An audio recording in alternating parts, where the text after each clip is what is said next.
Thank you very much. Welcome to this meeting of the Catchment Nutrient Management Board being held on Wednesday, the 22nd of October 2025. I'm Councillor Elizabeth Swinglehurst and Chairman of the Board.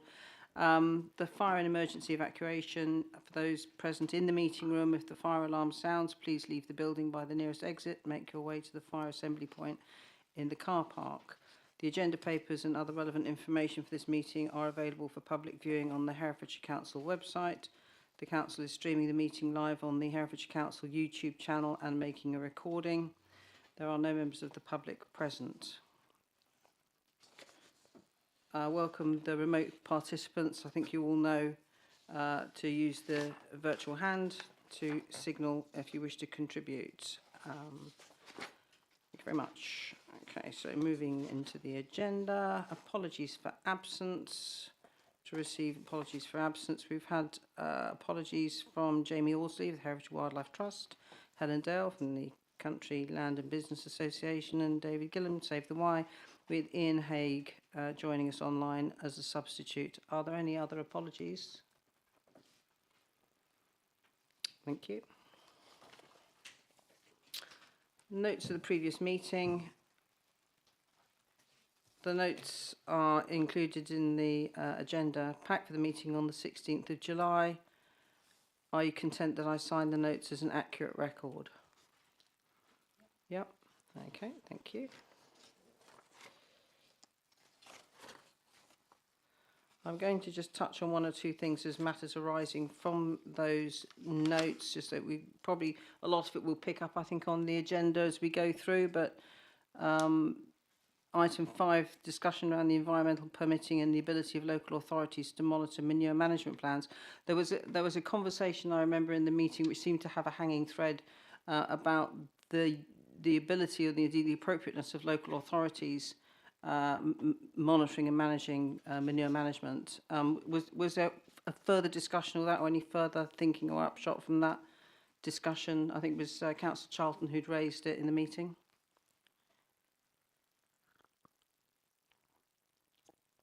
Councillor Charlton, did you have any further thoughts on that? Sorry, I lost my cursor there, so I couldn't get off mute. I haven't had any further thoughts, but I think this is still a major concern as far as the people are concerned, the members of the public are concerned, is what is actually happening and how much control do we have on any manure or any waste product leaving premises. We still don't know where it's going. Yeah, so this was pertaining to the NRW environmental permitting changes. Yeah. Clearly that's still a live conversation. Anne Weedy from NRW.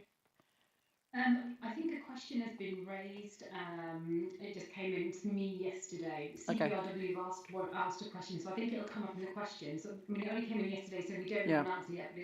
But it is still a live issue, and a question has been raised now through this board. So that's with the relevant bodies for a response.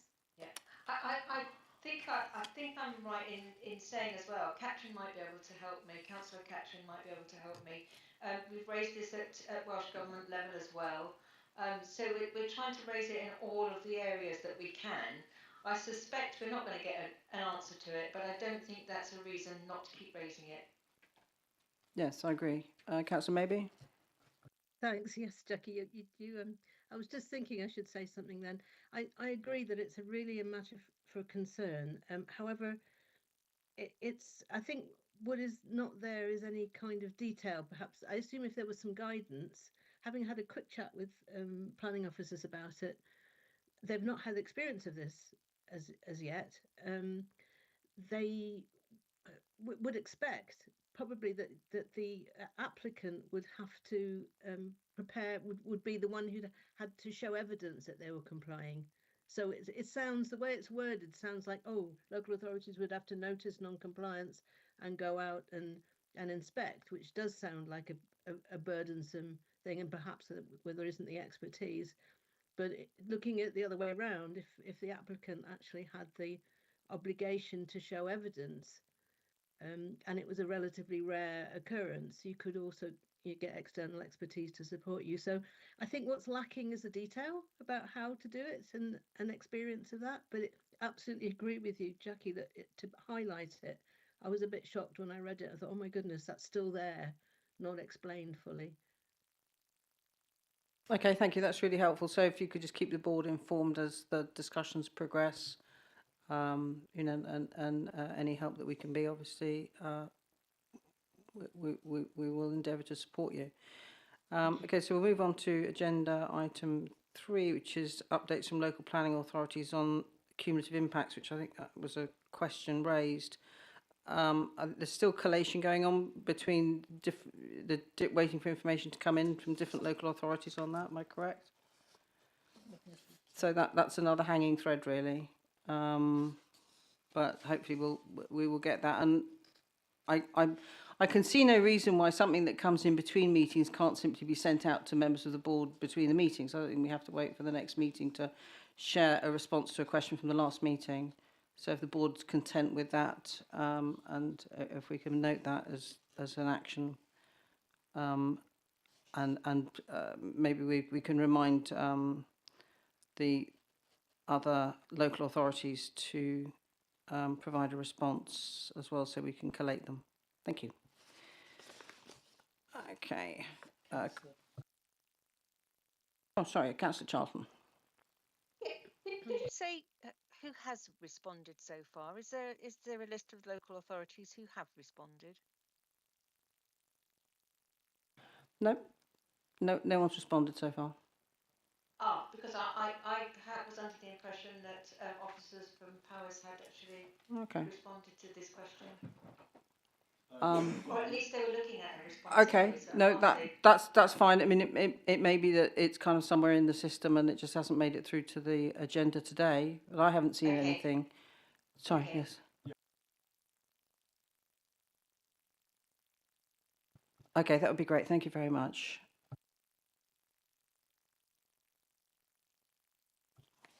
Okay, so questions from members of the public. Questions to the board have been received from CPRW. Please can NRW, NE and the Y Catchment LPAs in England and Wales explain how their policies and decision making about IPUs ensures no further deterioration in the Y Catchment water bodies?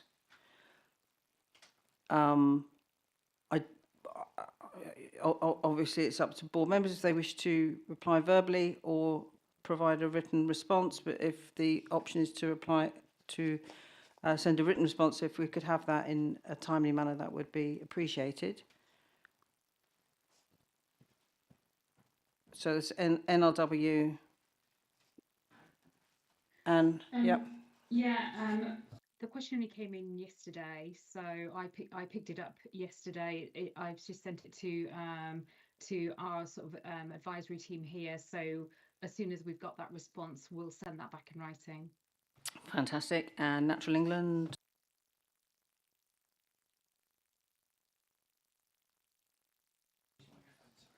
Okay, so that's a neat pass to. Yeah, it involves permitting the sites, so This is policies and decision making about IPUs. Yeah, so the permits they're referring to in terms of permits for IPUs over 40,000, those permits sit with Environment Agency for the regulatory aspect. I mean, I think actually as a question, it would probably be appropriate to direct it to the Environment Agency as well. I'm surprised that they're not included in the. So if you're prepared to do that, would be great. And then the various planning authorities as well. If we could take that on, and maybe Ben, if you could make sure that gets sent to the other planning authorities. Can you do that? Yes, Christine Hugh James, the question has a hand up as well. Okay, Christine. Hello, yes. I wasn't quite sure about the protocol of questions because since I'm on the board, I didn't know whether, I didn't particularly try and get this question in time, but it's a way of putting a question to the board from a member of the board. So not quite sure where we are there, whether questions are received from members of the board in this kind of pre-meeting format. that's one thing. Just to clarify, it was intended for the EA and Natural England because they both act as statutory consultees commenting on planning applications, and it was meant to cover permitting and planning applications. And I did want to bring to everybody's attention the sort of strange thing that we talk about the Lug being in the worst position of all the tributaries. And then we see a planning application in the headwaters of Lyme Brook, which is a tributary of the Lug, for expansion, doubling of a free range chicken enterprise. Free range chickens which go outside and actually have direct contact with the soil. It's very difficult for the public to understand these things. Anyway, that was all I wanted to say. Thanks. Okay, thanks, Christine. Thank you for raising it. Mary Albright. I'm just wondering, Chair, whether this is part of the cumulative impact from the local authority work as well, so put them together and make it into a body of work, because the same thing does come up. But also we've heard from officers that they don't know or aren't aware of their responsibility to check cumulative impacts and off-site impacts, and yet the agencies are saying we're just permitting on the site. You need to do a whole amount of work post approval, post the site.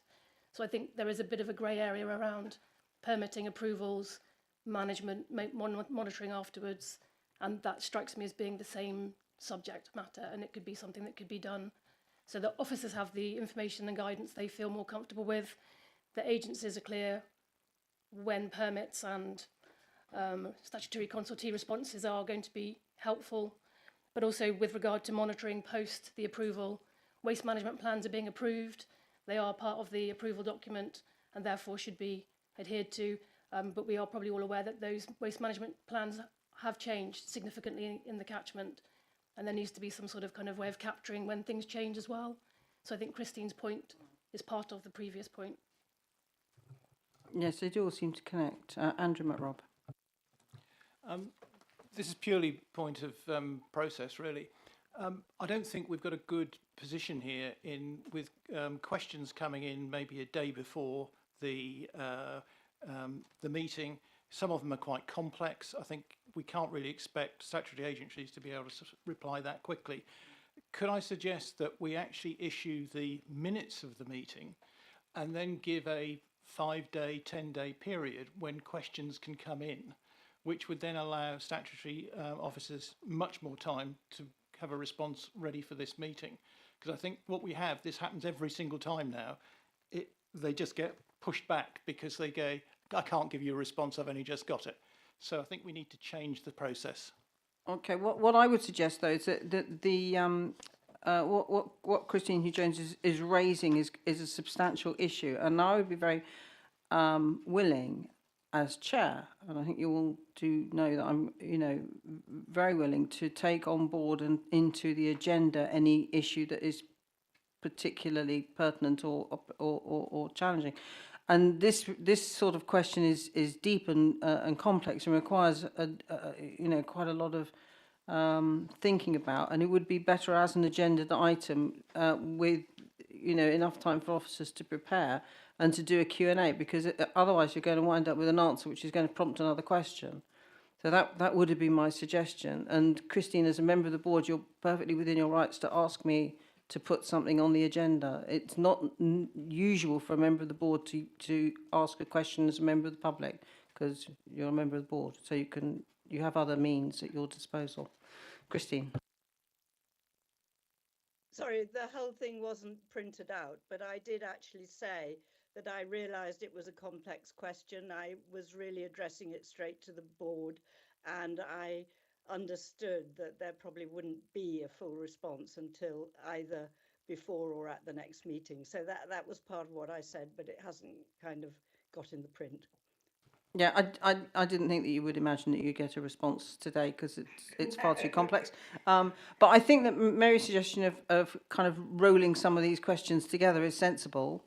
But it's up to the I'm going to leave it up to the statutory agencies. But if they choose to wrap cumulative impacts in with an answer to this because it does relate, feel free. I don't think there's any reason not to, because you would be referring to it in any case. Martin.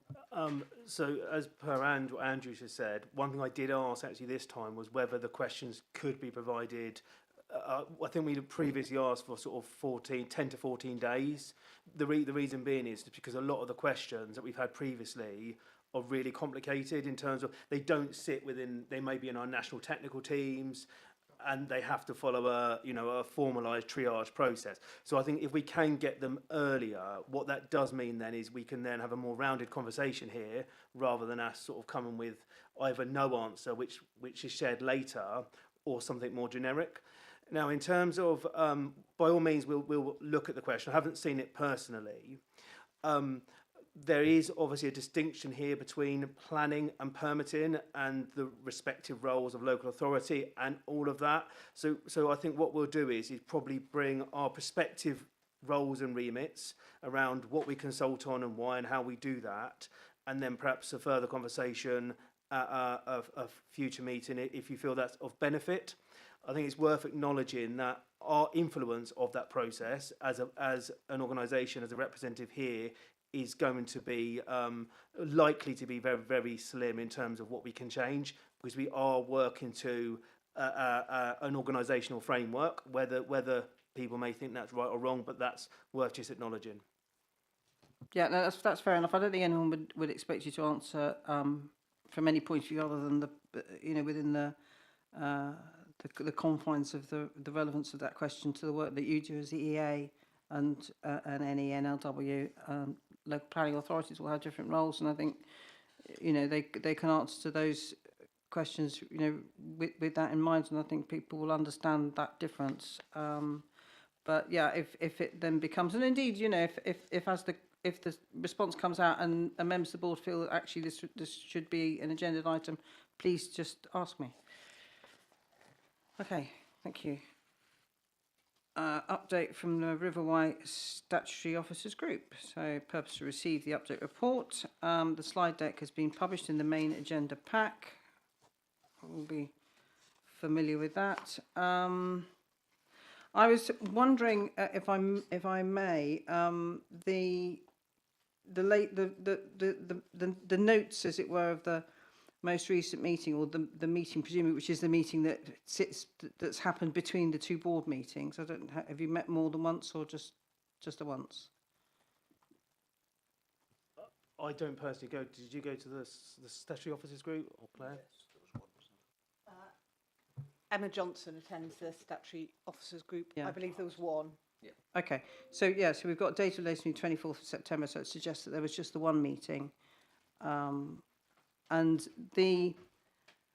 I'm wondering, and do turn to board members for their view on this, whether a total of 4 lines of notes from that meeting is sufficient for the board to have a complete understanding of what was discussed and how that might be influencing the board's work.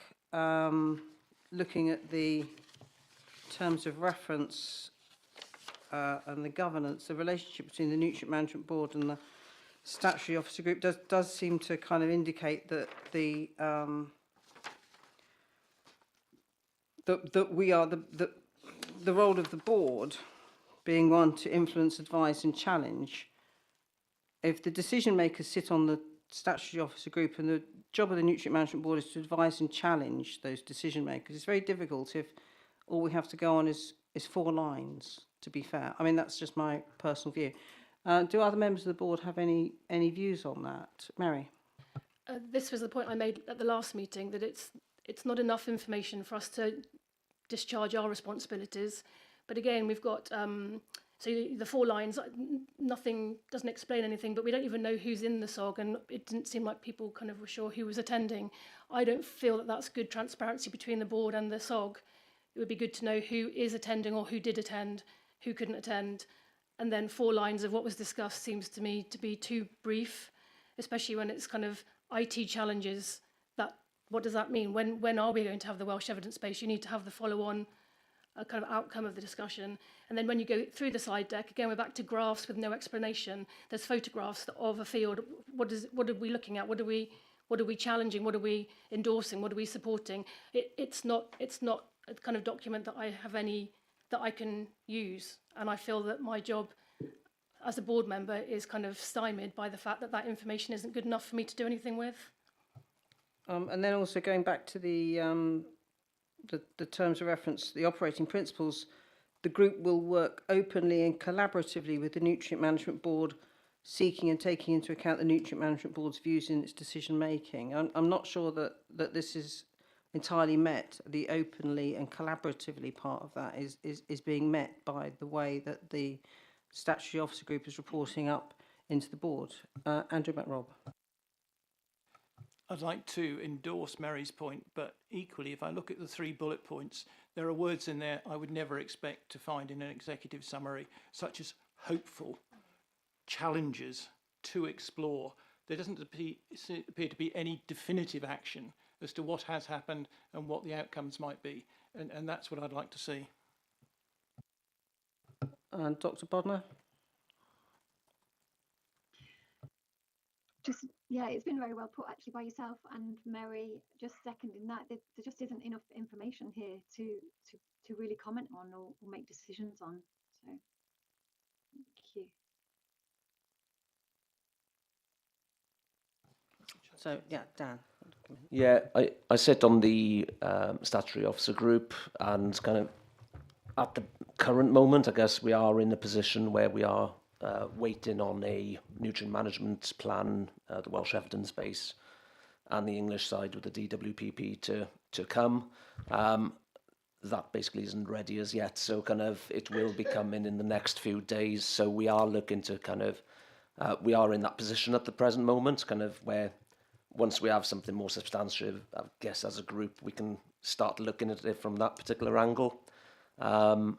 In terms of the meetings that we had, kind of we obviously looked at kind of making sure that when we do try and put the updates through, they're not kind of just an update for no apparent reason. You know, kind of if one of the organisations hasn't got any relative update to give in that 3-month period, you know, is it better just to kind of leave that update out for that particular kind of meeting, kind of, and kind of look to form a response kind of for the following meeting? So we are looking at that part. We did also discuss kind of a comment from before was kind of we need to try and kind of subject the approach to it from both sides of the catchment, the English and the Welsh side, so that is kind of, if we're looking at one particular kind of set of stats for the English side, can we try and coordinate that with the Welsh side? So we do, you know, we are working to try and kind of do that, but those, I guess, are the kind of structural challenges there, kind of in 2 different organisations either side of the border. It's not a reason, but kind of it's one of those challenges for us to produce that type of report. And if there is anything specific, you know, kind of by all means, it's something that the group can go away with and work on, that the board would feel kind of really useful. But to be fair, unless the meeting was about 15 seconds long, you must have talked about something that would, you know, amount to more than 3 bullet points and 4 lines. If the statutory officer group does not work openly and collaboratively with the Nutrient Management Board, there is a problem. And I think that's the feedback that you're getting. That's a fair. If you take that back to the statutory officer group, I think we'd be grateful. Councillor Charlton. Thank you. It kind of takes me back, Chair, to the working group that we put together when we looked at what the role of the SOG was and what the role of the Nutrient Management Board was and how we could come together and collaborate. And I think, if I remember correctly, some of the things that we said we needed was actually what the SOG wants from the Nutrient Management Board. What support can we give you as statutory bodies to make sure that you undertake and carry out all of the protection that we're expecting for the River Wye, because that's why we're meeting. That's what we're here to do. So what can we do as the Nutrient Management Board to help you forward your work? what decisions you're making and how that is appropriate to the Nutrient Management Board. And again, that's an area that we could work very well collaboratively together and show our show members of the public, our constituents, our other politicians, what it is that we're doing to protect the River Wye, because that's what we're all here for. And also what actions need to be taken. So I think, if we had something like that, instead of just the bullet points, I was really interested in the slides. It's really nice to be able to go through and see, what you're doing, but it actually doesn't progress the work that we're doing in the Nutrient Management Board. And I think I take what Mary's saying. She needs to go away and have something, specific that she can work with. And I think as us as councillors and the local authorities, we need to have something specific that we can go away and work with. So that's my reflection on this. Thank you, Chair.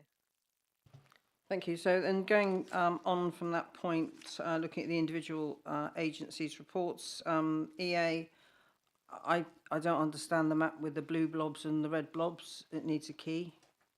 Otherwise, it's a map with blue blobs and red blobs. I don't know what the blobs mean. I think if we can sort of talk a bit about the role of the SOG, and I think it's probably a good time perhaps to review where that's gone. I think we will propose that, as you know, the DWPP isn't available today. We will propose, and similarly with the Welsh evidence, that we could have a separate meeting to discuss those reports. I did put that in writing before the meeting. I think this comes down to one of expectations, because what I think the expectation is that from, say, the last meeting, which would have been July, mid-July, to now, that something has moved or something has changed.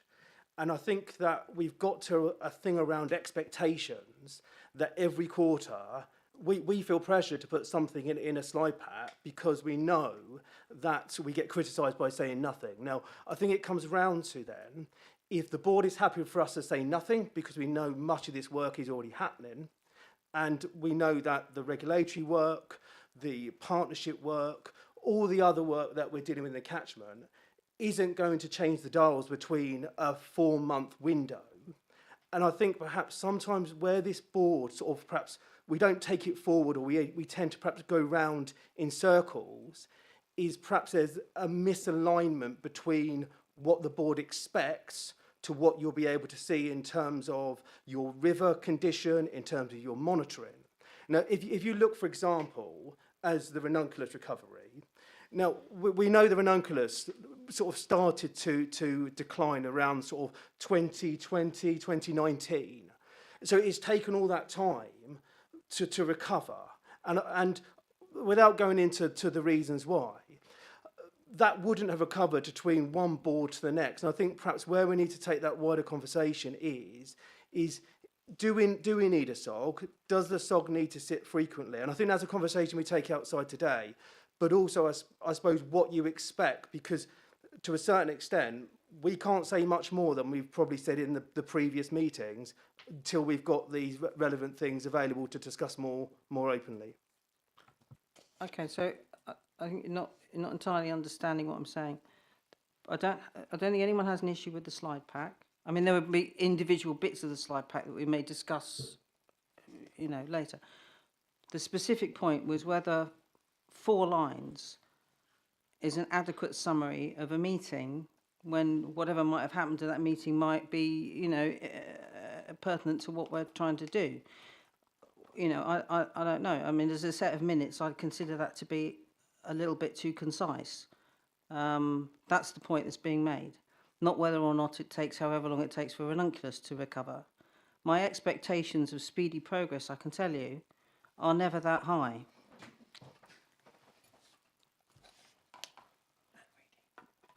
Anne Reedy. Thanks. I think I just wanted to sort of reiterate, what Welsh Water just sort of said there. Until we actually have the nutrient management plan, then I think they're probably the SOG meet, and I attended the last SOG as well for Gavin, because normally it's the next level up from myself and Claire and Martin that attends those meetings. And I think until we've actually got the plan where we can then discuss, you know, what the priorities are from the recommendations in the plan and make decisions about those priorities, we don't have that plan yet.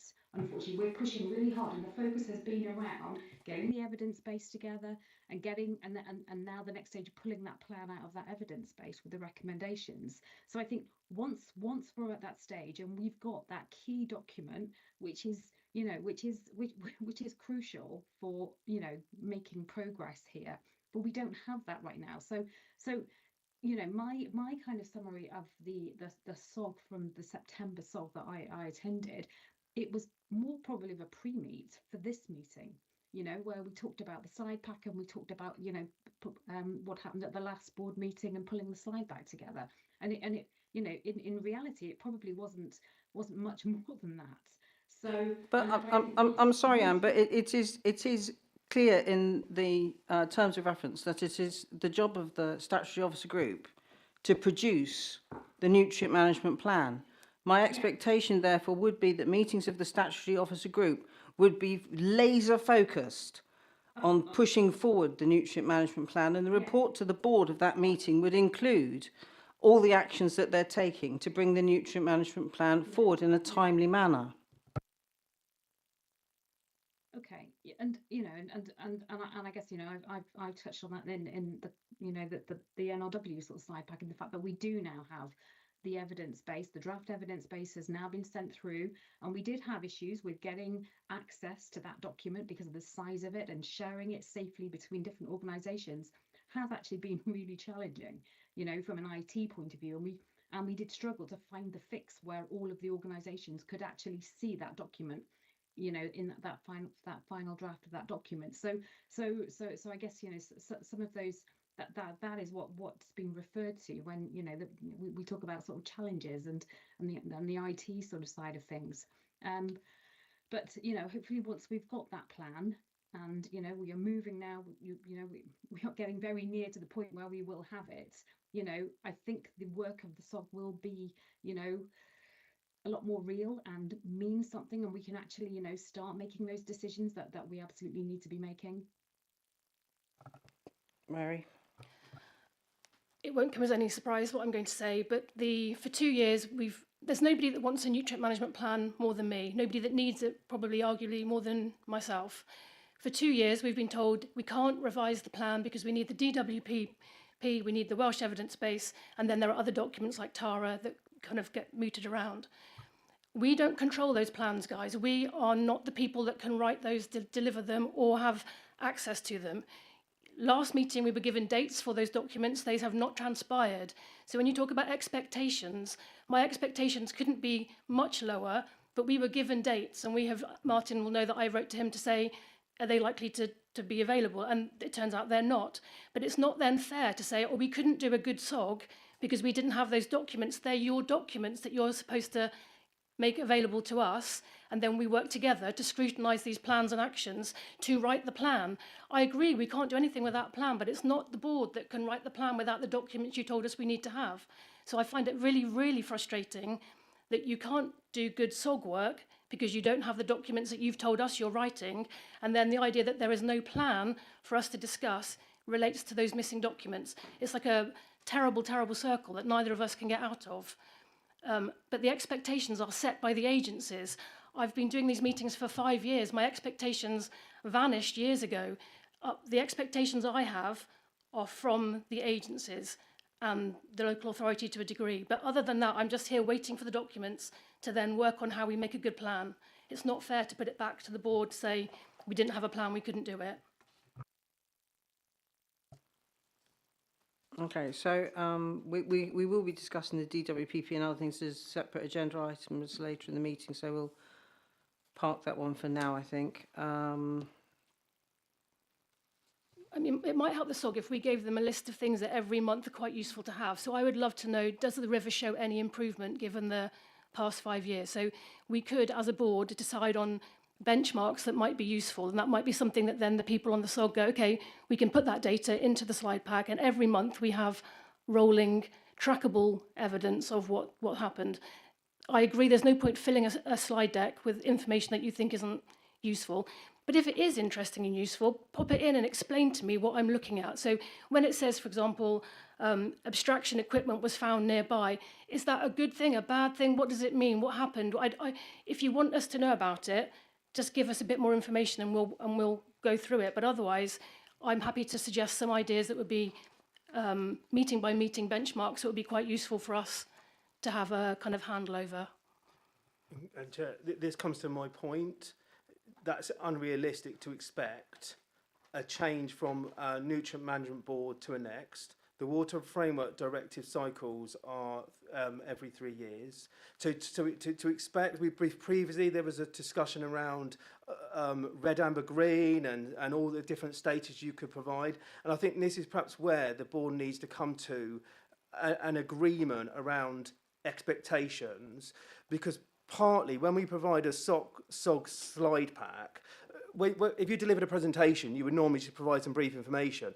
Normally it was around to set the conversation. I think what we're hearing is that you want a slide pack, effectively a briefing note version, rather than slides as such. And I think it's that type of thing. I think if we can unpick some of that, then perhaps we will stop sort of this sort of, we'll have a common understanding, and it's probably a good time to review 2 years on from that terms of reference, and then we'll all have a common understanding of sort of where we are now, where we go. But the expectation that there'll be some form of update from quarter to quarter is unrealistic. Andrew. I'd just like to pull us back a bit here because without wishing to upset Mary, I could dispose of a slide pack. Why can't we have simply very, very good minutes of the meetings that you have? You know, the Nutrient Management Board has full minutes. We can all read them, we can disagree with them, we can see what was said, we can see who was saying it. That's all I would like to see as a base position. Maybe we can expand as it goes on, but why can't we have full minutes of a meeting so we know who was there, who wasn't, and what was said? That seems to me to be a very basic thing for any form of meeting. Thank you. That doesn't upset me, Andrew. I'd be happy with that as well. Rather than a slide pack and you guys feel under pressure to fill it, it would be better to have detailed information. Okay, so can we take that forward, please? Yeah, happy to take that forward. We'll feed that back, detailed minutes rather than slide pack, if everyone is agreed. It's not detailed minutes rather than slide pack, it's detailed minutes rather than 4 lines. It's the account of the meeting.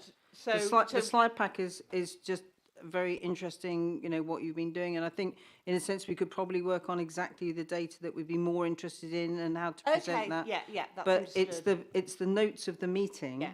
Okay, so that detailed is minutes problematic. of the meeting and the slide pack, and you continue to provide feedback on that, on what was useful. Yeah, and I think what we might wasn't, usefully to tweak the improve slide pack, but notes just, of the meeting would be yeah, good, and I suppose like just proper one point notes. about the membership of the SOG, though. The membership of the SOG does include Herefordshire Council and the other councils as members of that SOG. It isn't. I just want that to be clear. It's, yeah, local authorities as well. So you are invited to attend. Everyone needs. I'm not personally, but yes, but in terms of kind of those SOG yeah. meetings and the membership of the SOG, it does include, yeah, Herefordshire Council, Monmouthshire Council, Powys County Council as members of that SOG. That's one of the reasons I said that you should have minutes, so we know who was there, who wasn't there. We can see whether people are performing. And the slide pack, I think, is your discretion. And if that's difficult, and Martin said it is each quarterly, the minutes would be the main thing. And you actually could cover everything in your slide pack in the minutes if you've got a good scribe. So that's where I'm saying is that it's the information. And I think the board have pretty much agreed on that now, are we not? Yeah, I think so. And we've got, just, I'm going to call, we've got, Jackie Charlton. Did Liz Bickerton, did you want to come in?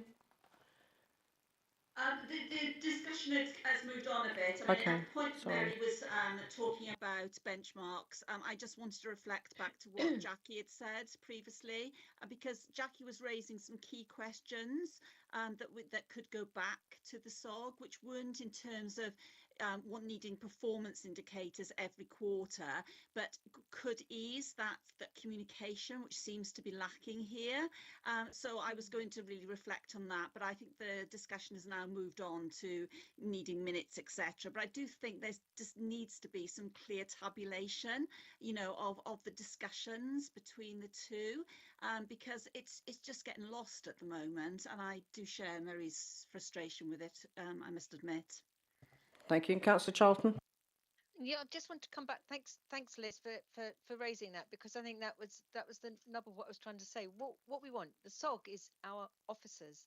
It's an officers group. It's not. It doesn't have sort of stakeholders on it or councillors on it. It's an officers group. So our expectation in the Nutrient Management Board is that those officers come back and provide us with the professional and focused information that they're dealing with on a day-to-day basis.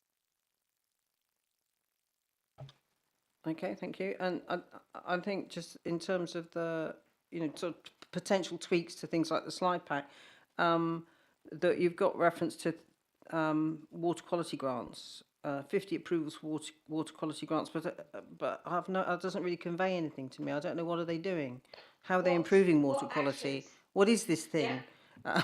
So I think, in a sense, you can look at it from the point of view of someone who doesn't know what it is. You need to put the explanation to say what it is, rather than just that's a very understood. summary version which doesn't convey. So yeah, no, we can take that back and try and focus on the outcome of what those water quality grants are delivering. So we can certainly put a bit more information. Yeah, that'd be great. And also, likewise, the Ridge to River 285 actions, and is there a parallel with Y-scapes?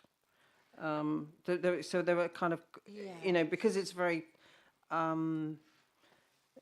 it's very summary. It then begs a lot more questions in a sense. So we could kind of wind up in a. Yeah, it's the age-old no. We're trying to keep it kind of succinct, but if it's no use to you, then it's.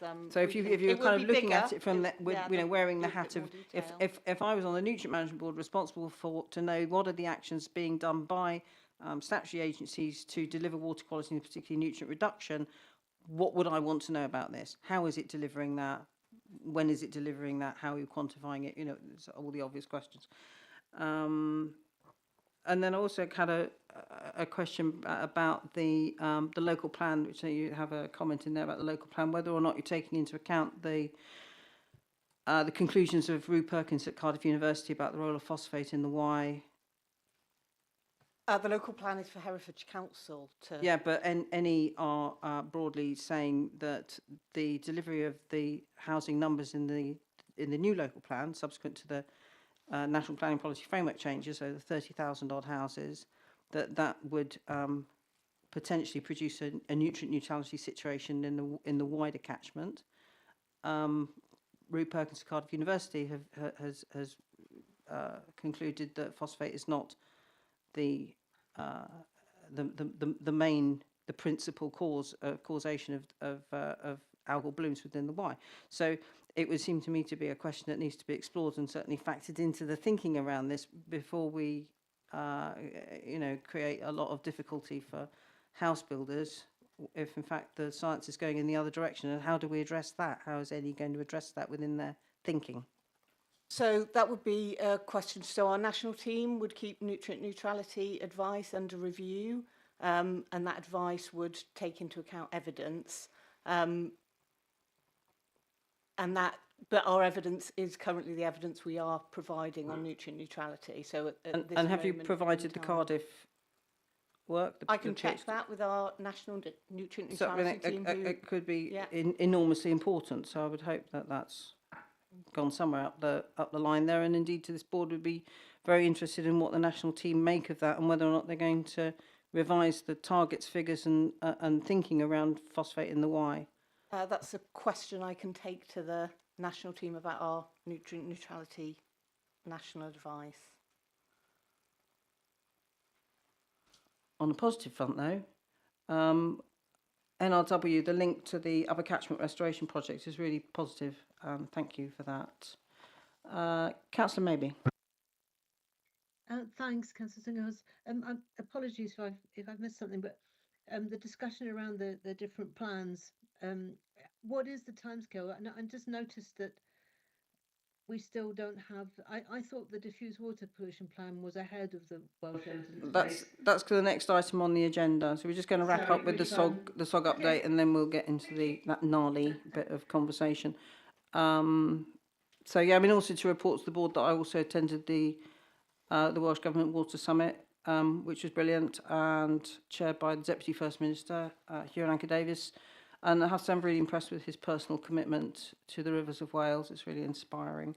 There was some positive input from agriculture, including Regen Dairy, First Milk, very interesting what they're doing, and sustainable agronomy, the supply chain, technical innovations, but there was also, I think, clear-sightedness about the challenges. So between November 2023 and March 2025, 847 inspections under the COAP regulations, focusing on higher risk farms only, and of those farms 53% were found to be non-compliant with one or more of the regulatory requirements, with the main issues being around slurry management and nutrient planning.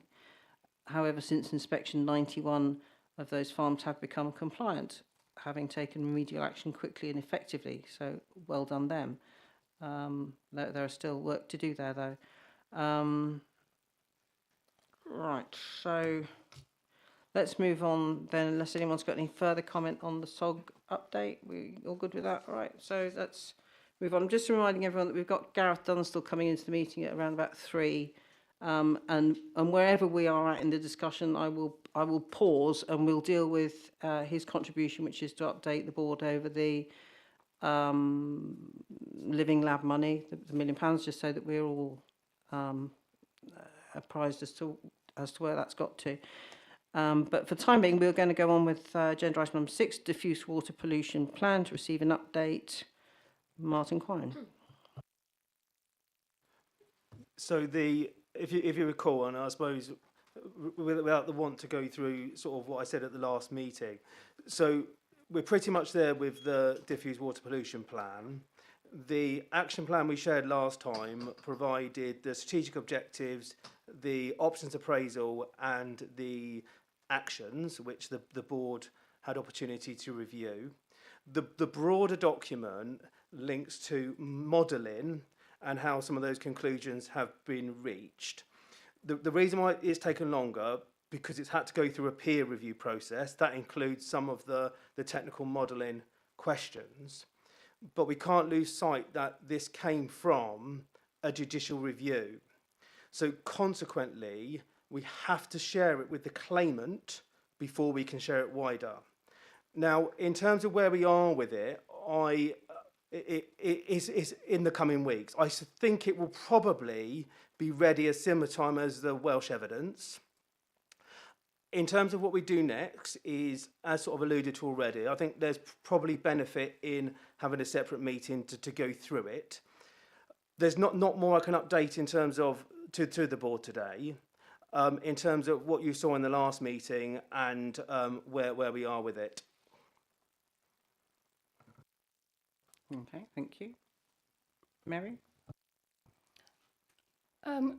Does the claimant, Martin, have any input into the plan, or you just have to show them, they have to have sight of it, they don't go, that's a good plan, that's a bad plan, can you change this, or they can? If I'm honest, I don't know how the process works. This is the why. Some of the other plans have been produced already and sent to the claimant. That they'll assumably consider it. We're the area team, so we sort of push it upwards, and then it goes through that sort of engagement at that higher level. So I don't quite know. I would anticipate that, obviously related to judicial review, there will be further questions around the content and what's in it, but I can't comment around what that process exactly looks like and any next steps that comes from it. So you don't think it's gone to them yet, or it has? No, it hasn't gone to them yet, because we've finished the peer review process about in the last week, and then it has to go through a couple of internal channels, and then once it's gone through that, that's when we we'll share it onwards and upwards. So obviously, just because there are tender documents out for the catchment management plan, which relies on the diffuse water protection plan, and the longer the claimant has or doesn't have sight of it for a couple of weeks, then they have 21 days to look at it, come back to you, then you change it for the time that the tender document is a set timepiece and is funded for that time as well. So processing-wise, I'm concerned. So this is the response. The diffuse water pollution plan is a response to the consent order, which came from the judicial review. So my understanding is how it's up to us to decide what goes in them, and we have set criteria which they must consider. So to a certain extent, and I have been liaising with Herefordshire Council, the diffuse water pollution plan will be available by the time a contractor is appointed for the catchment management plan. So it won't hold up that process in terms of that next part. In terms of any risk of challenge, I don't think we can really comment on that, whether it meets the acceptable standards or not. Just the Nutrient Management Board require the DWPP to have a chat and discuss and put forward our thoughts before the tender party. Surely they don't just pick it up from what you sent out. In what context? Well, there'll be things in there that we I presume will agree with, don't agree with, think are a priority, not a priority, have questions over. If it's gone straight to the tender, then they're going to obviously take that DWPP as being the finished version from the board, or not? Yeah, so we'll share it with you as well. I think you're right about a separate meeting is good, but I think that needs to happen before it goes to the tender. Yeah, so we can work. I think we can work out the timeline on that. I'm confident that it will align in terms of those timelines. I think we've said before, it's non-statutory. It's not open to public consultation. It doesn't mean you can't comment. They're not publicly available in terms of they're not a published document, but we make them publicly available. So in terms of the DWPP, it's an evidence-based document. So it removes, there's a huge amount of misinformation across the way. What I'm confident that the Welsh evidence and the diffuse water pollution plan does, it puts a clear line in the sand of exactly what's happening in terms of the monitoring, what we're seeing, and that direction. I think where we sometimes get lost is a lot of a narrative which isn't quite accurate. So the reason why this is a good time is firstly because it is lining to the nutrient management, the review you've been asking for of the nutrient management plan, but also it aligns well to the research and also aligns well to the catchment management plan work that's happening at the same time. Sounds like the kind of document that we really, really need Absolutely. as soon as possible. And that's the reason why. So in the last week, we've got a national team that look at modelling. They're the experts in that. We've written the plan locally with their input. We've asked them to peer review it to make sure they're happy with the wording in terms of how we did that modelling, because as we know, modelling can be a complex topic. So there's a few things we've gone through, because we also know that obviously, if that's not right, we'll get questioned around what we've written and why. So that's why we've gone through that sort of assurance process. Just an observation as well, when you split them into two parts, I never felt comfortable commenting on the options and the actions because I didn't have the evidence, and I don't want false narratives to come out from taking headline actions. Yeah, so I think having them separated wasn't really a help, because I don't feel comfortable commenting on a headline without having the information beforehand. I think that's a reasonable challenge. And I think I said last time, the reason why I shared them is because I was fully aware, with the absence of sharing them, that you would want to see something. So I felt that sharing something was better than sharing nothing. I would still moan that they weren't available, don't worry, but I'm just saying that they need to come together for me to moan properly. I think when you see the broader report, I think it will add some context around where that's going, and we can then take perhaps another meeting to then take that offline and bring it back to the board. Because what's interesting is that if we haven't got any say on changing it, then I think we need to know that the board haven't got a say in changing it. Okay, thanks. I'm just going to, Gareth Dunstall's joined the meeting now, but I'll just take a comment from Andrew, and then we'll pause this discussion. Catchment, I can see your hand is up. Please leave it up, but we'll come to you once we've, I'll just let Andrew speak, and then we'll go to Gareth. Thanks. Martin, I've heard what you said there, but I didn't get any confidence that there was a timeline attached to it. If these things have got to go to the claimant, if they've got to be backwards and forwards between various parties, I could see this being weeks, if not months away. I don't see this being 2 weeks away or whenever. And I'm not going to put you on the spot now, but I do think we need to have a date by which we will have this plan. And I think somebody, whether it's your good self or whether it's somebody higher up in the EA, they need to make that commitment that we will have the plan in full to be able to actually discuss it here. And one of the other aspects that I noticed that you said, it's an evidence plan. I think we would all recognise that, but I think what we're all looking for is an action plan. And it's a question of not whether your actions are what we might see as the actions that are necessary. So, I'm not seeking a response now because we've got our guest, but those are my comments.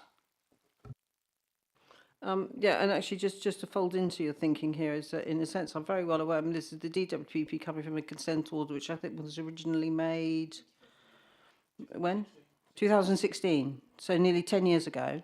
You can see why we're a little bit anxious around timelines here, and whether or not actually using something that's taking 10 years to produce as part of something as urgent and important as a nutrient management plan is a wise decision.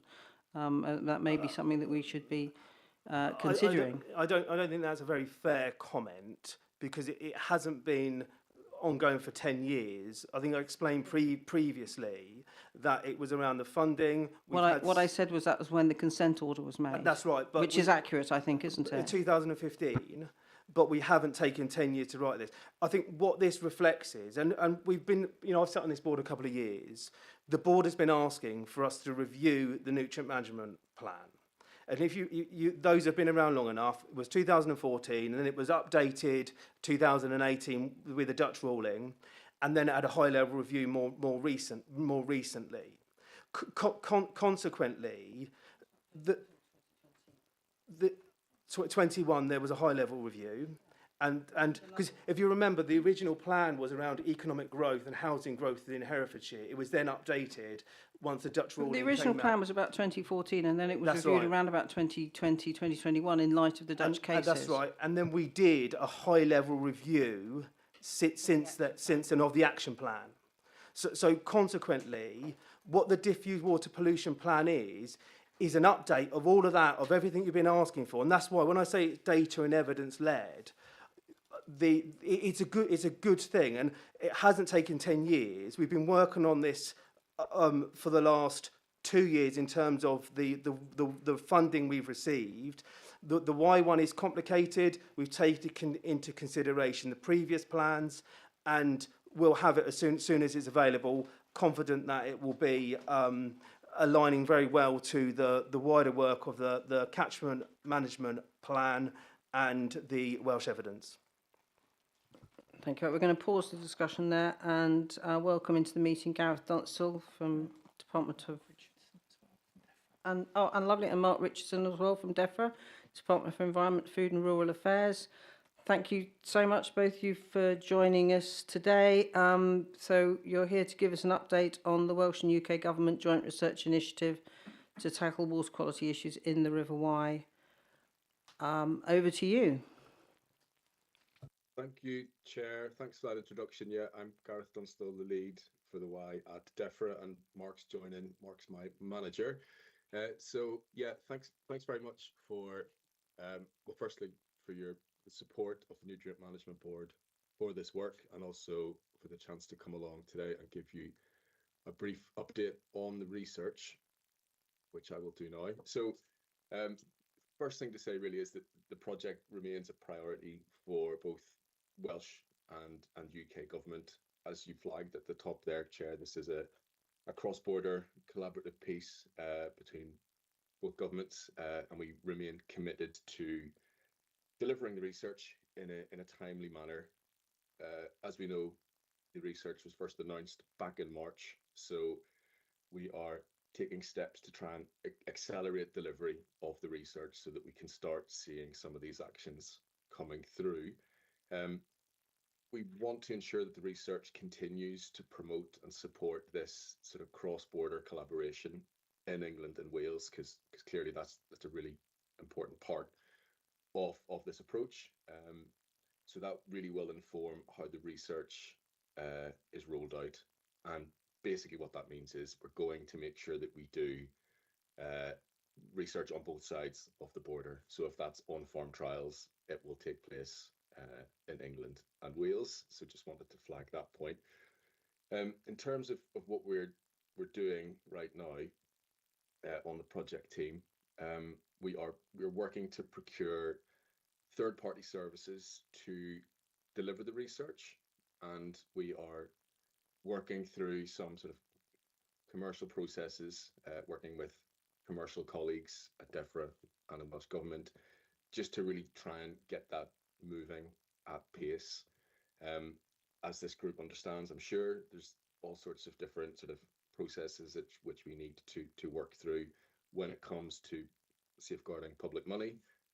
I think we all get that, but really it's what we're doing is we're trying to look to see what can be done just to move things forward. When we are looking at getting a contractor, or probably a group of contractors, they will help us define the scope of the research, and they will also undertake a gap analysis or literature review. And the important thing with that is to make sure that we don't duplicate any of the evidence which is already out there. This group will know that there's already been quite a bit of research carried out, and we need to make sure that we build on what already exists and the various contributions that have been made by stakeholders here and elsewhere. So really it's about trying to capture that. Also wanted to flag that this needs to be really kind of strongly data and evidence led. So we will draw on things like the DWPP, which I think we've covered in the previous item, and any other sort of official reports which are coming through, and whatever else we need to look at. We'll just, this is going to be evidence led, and also just to stress the point that, you know, we've heard feedback from this group and others that the research that we are looking to roll out really needs to take us forward, and it's, you know, we can't duplicate anything that's already been done. Also, just sort of the final point then that we're keen to stress, it's really important that stakeholders, you know, whether that's this group and others, we need to make sure that they're included in this process. That was one of the key announcements that we made back in March, that Minister Hardy, Deputy First Minister, they both sort of really centred stakeholders in this process. And to sort of give an example of how we're going to do that, there'll be a workshop early next year, which we're in the process of just finalising at the moment.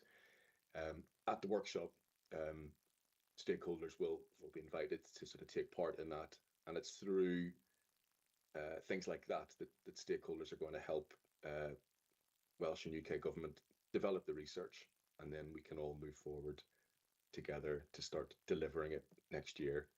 In terms of what it might look like, clearly the scope's still to be pinned down, but as has already been covered, we're prioritising an on-farm living labs approach. So hopefully that gives us an idea about where the research might be going. That's the end of what I wanted to say in terms of an update. I'm very happy to take any questions. I'll try and answer them. Any that I can't answer, I'm very happy to take away and come back to this group with an answer. Okay, that's brilliant. Thanks very much, Gareth. We have a hand up from Councillor Maybe. Thanks. You may have answered this by referring to living labs, but I just wanted to check to what extent the research will be solutions orientated as opposed to collecting evidence of the causes of the problems. Yeah, great question. Thanks for that. In terms of our approach, we've been clear since the research was announced that what we learn and what evidence we're gathering needs to be actionable. So yeah, it's about you know, building evidence which is we can use in a practical way. So yes, we want to really keep that front and centre to make it practical. Thanks. Councillor McDermott. Hi. You mentioned that you're going to run these stakeholder workshops, and can, just for my sort of interest, can you identify who the stakeholders are in your view? Great question. Thanks for that. The actual sort of stakeholder lists haven't been firmed up, so I can't give you a list at this moment in time. But we're going to make sure that it's representative and covers the broad range of interests in this issue in the catchment. So it's going to cover as many of the bases as we can. Can you name the category of stakeholder that you mean? Then, if I don't expect you to identify every single stakeholder, no, but sure. Are they landowners? Are they what? Yeah, it's going to have to cover, you know, farming interests, environmental groups, citizen science. So real broad range. We want to make sure that all the right voices are there. Thank you. Thank you. And Liz Bickerton. I just wanted, this might be a silly question really, but I just wanted to make sure the evidence base and the literature review, that is going to cover good practice learning from across the UK in terms, it's not just going to be based, is it? Because obviously we don't want to have living labs, you know, either in England or Wales that actually are repeating or are going over things that perhaps have been tried in other partnerships. So I just wanted to double check that the scope of that literature review is going to be quite broadly based. Thanks for the question. We haven't set the terms for that piece of work yet, but it would be sensible to look beyond the why, I would guess. So yeah, it will be broader than the why, yeah. And Christine Hugh-Jones.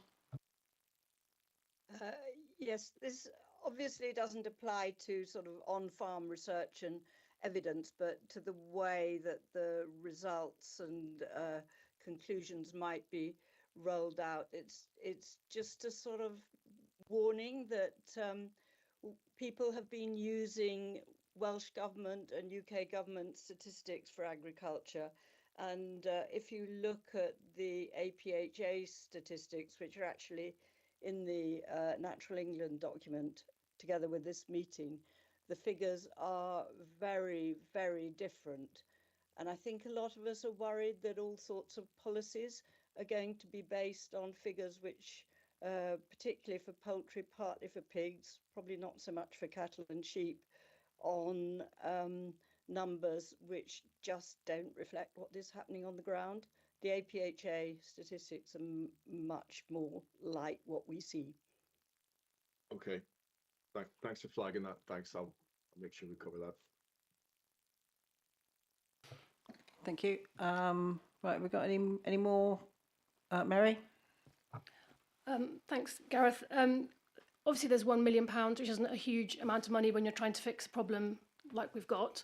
Is there an intention to prioritise the kind of investigations on things that you think are going to either resolve more of the problem or have a better success rate? Is there a kind of way of weighting your choices? Because if you're already procuring third-party resources, it sounds a little bit like you might already have an idea of what kind of things you're exploring.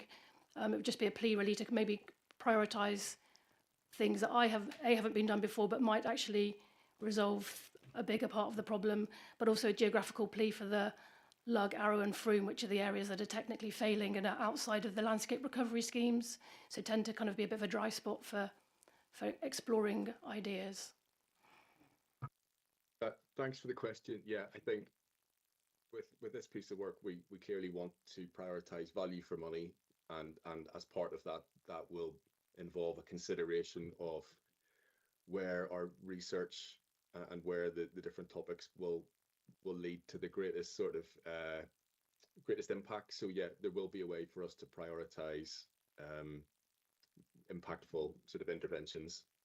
And yeah, absolutely take your point that it's not a huge amount of money to cover what's obviously a really complex issue. So yeah, we're going to need to be quite clear about where that money's spent and what we expect to see coming back in terms of evidence.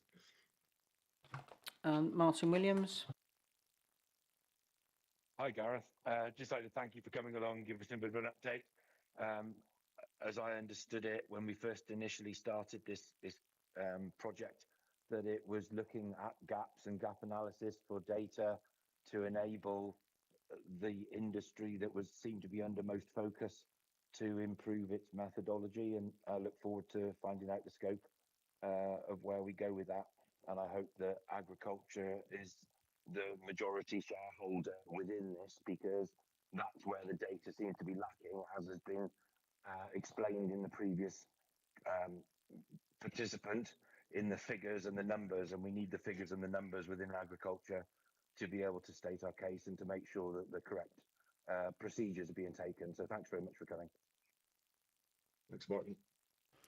Thanks very much, Gareth. I mean, I think you certainly answered the kind of questions that I had in my mind around timelines. We're talking about next year it's delivering. If we can kind of narrow that down at any point, that would be lovely. The onboarding of stakeholders, the proposal for workshops, very welcome. I think it is important to know how does how does a wide variety of people are able to access and feed into this important work, particularly the groups like the Nutrient Management Board, because not everyone is cited on everything.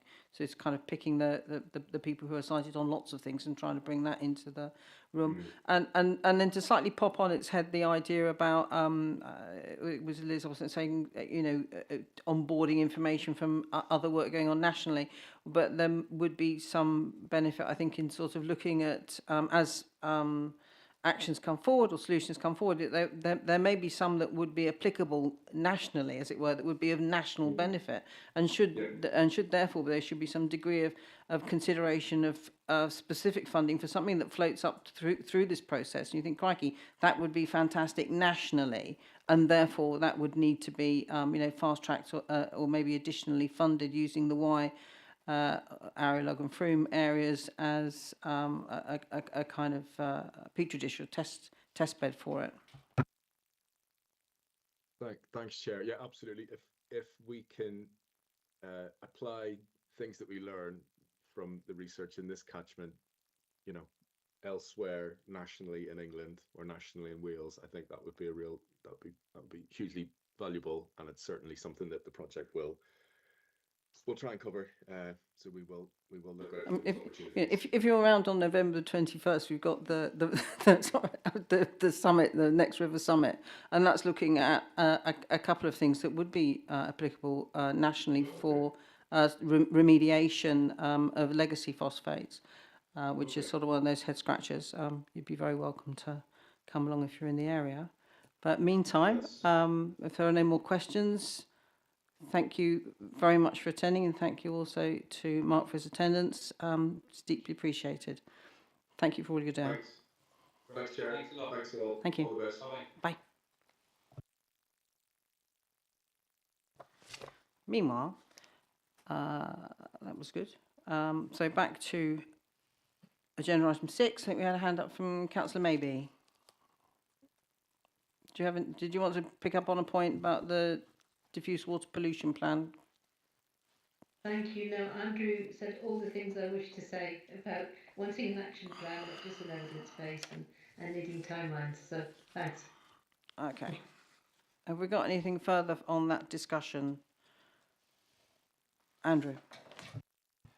Just one point, and I have great sympathy with Martin having to come here and front this, but I'm just wondering if we see continuous delay in this coming forward, is it worth the Nutrient Management Board considering writing to the Water Minister, Emma Hardy, saying this is holding back much of our nutrient management planning, and we would like to get this DWPP out and in the public domain as quickly as possible? Okay. Have we got any other views on that from members of the board? A proposal that we could write to Minister?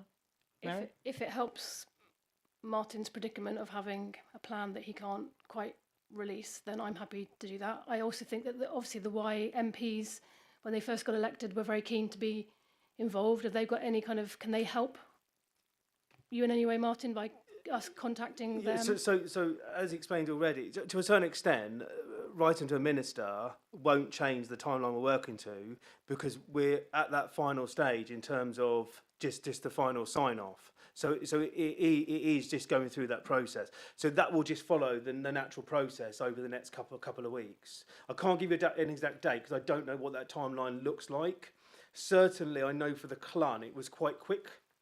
The Y one is much more complicated because it has a huge backstory, which is a good thing, because the Y has had a lot more input historically than some of the other SAC catchments.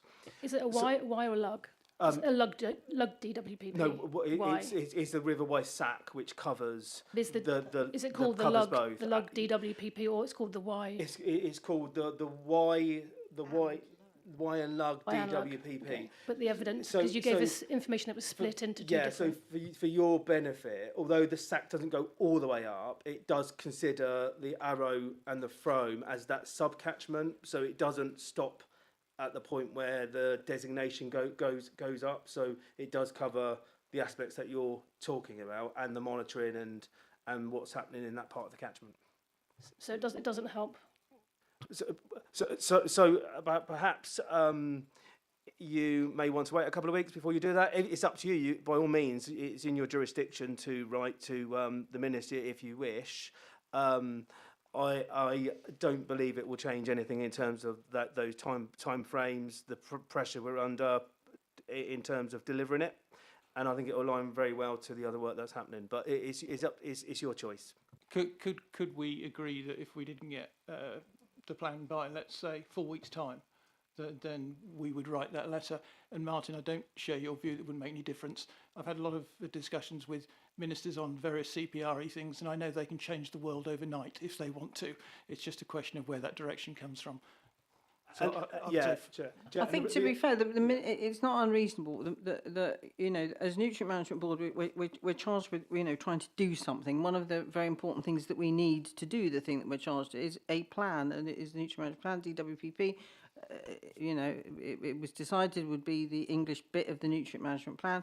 Until that's come through, we are disabled, and I think the minister should be aware that, you know, if she has expectations of what nutrient management boards can do, she needs to understand that we can't do a great deal if we haven't got the plan arriving. And that was, if memory serves, I think it was supposed to be here in February. So, you know, to be fair, the kind of this ever-extending timeline is starting to erode confidence that it's ever going to appear. I feel like I'm in a Beckett play.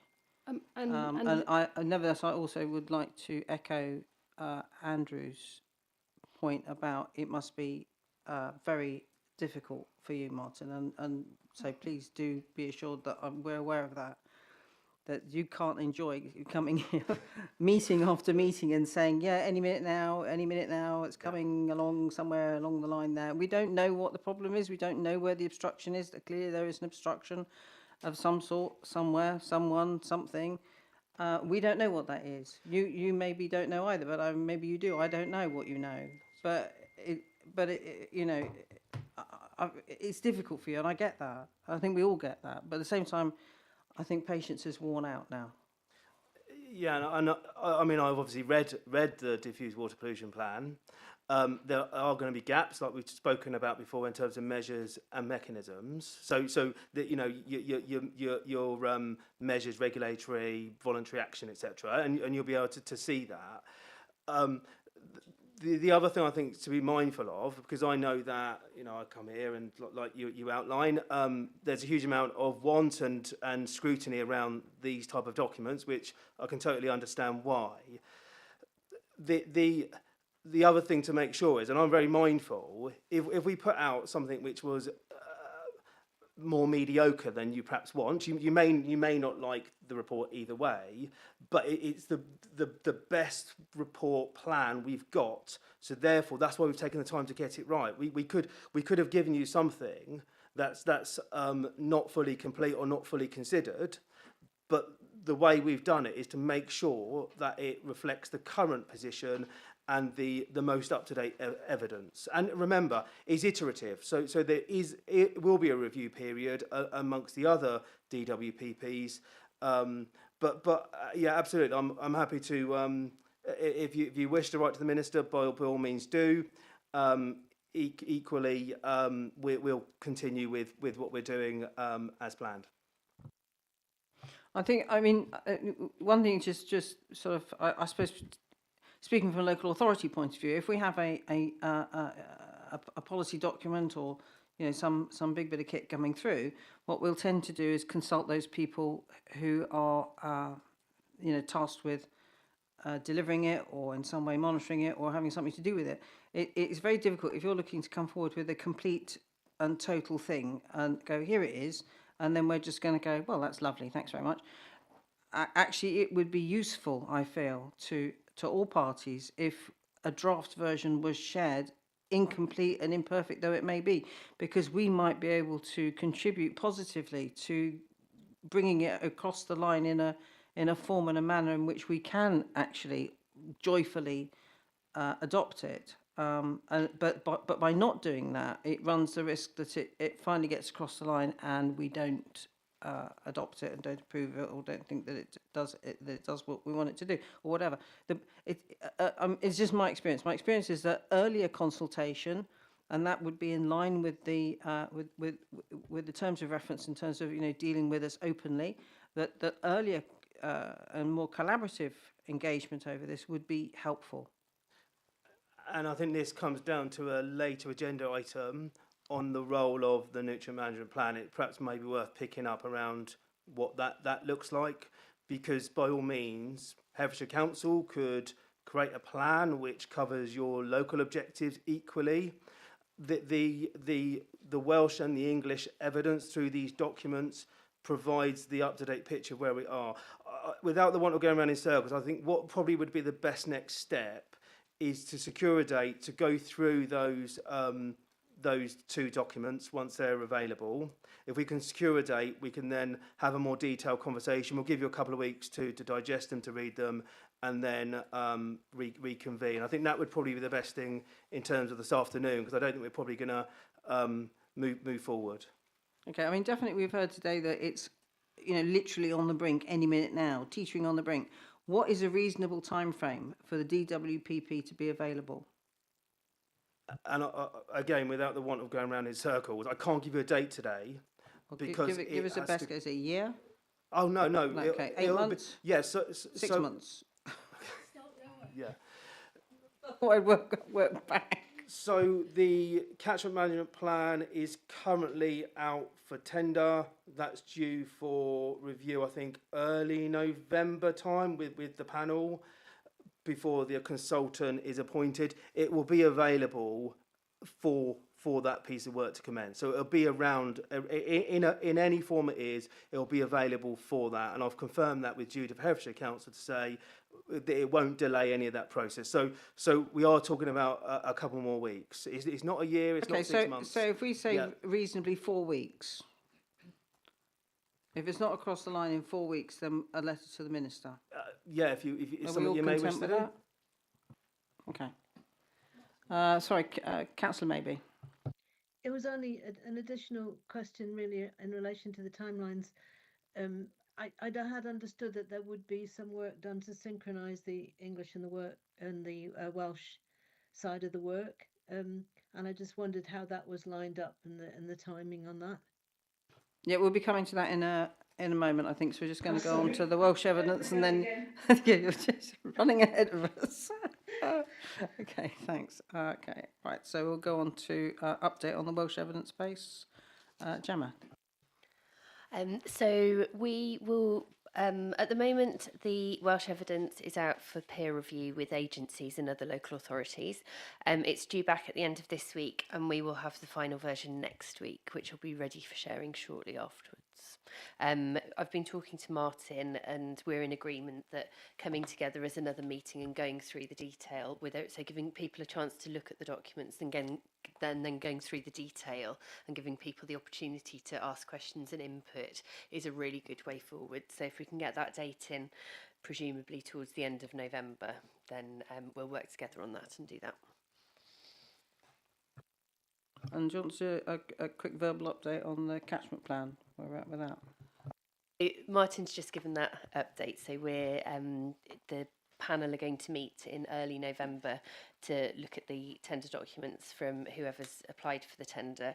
That I think that's due to then go live in December. I'm not entirely sure of the December-ish. And like we said, both evidence bases will be available for that, so it can input into that. And thank you for letting Martin go first, because I'll probably have no questions and he had millions. I think Martin's well used to it. Right, we've got any questions? There you go. See, you got off scot-free there. Sorry. Okay, agenda item 8, nutrient management plan delivery. So this is how do we bring these documents together to create the nutrient management plan, and who's responsible to do that, and how does it work? So again, that would appear to be the terms of reference puts that squarely on the shoulders of the statutory officer group. But I do really think that you know, some degree of collaboration, even as it emerges through draft stages, would be beneficial.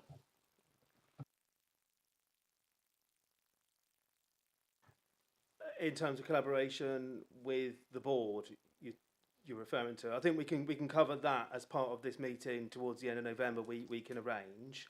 We'll make sure you've got sufficient time, obviously, before that meeting to read it, because they are both lengthy documents. I think we spoke about before with Herefordshire Council, because as we know, Ricardo are delivering the Welsh evidence on behalf of Herefordshire Council and NRW.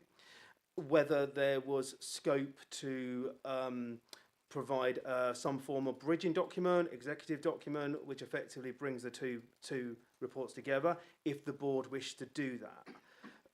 This may again could form part of that wider meeting when we review both reports. The DWPP will be our English update of the nutrient management plan.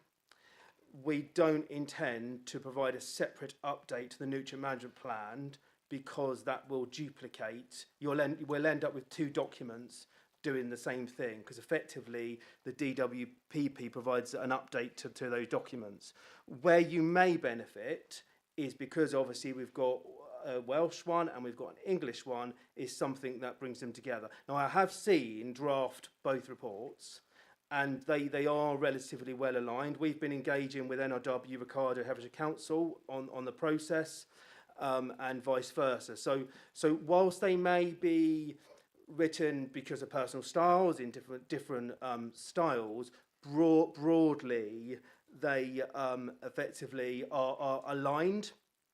And I think really what you may want to consider is whether the board or want to commission a separate piece of work, should you wish to align those two documents.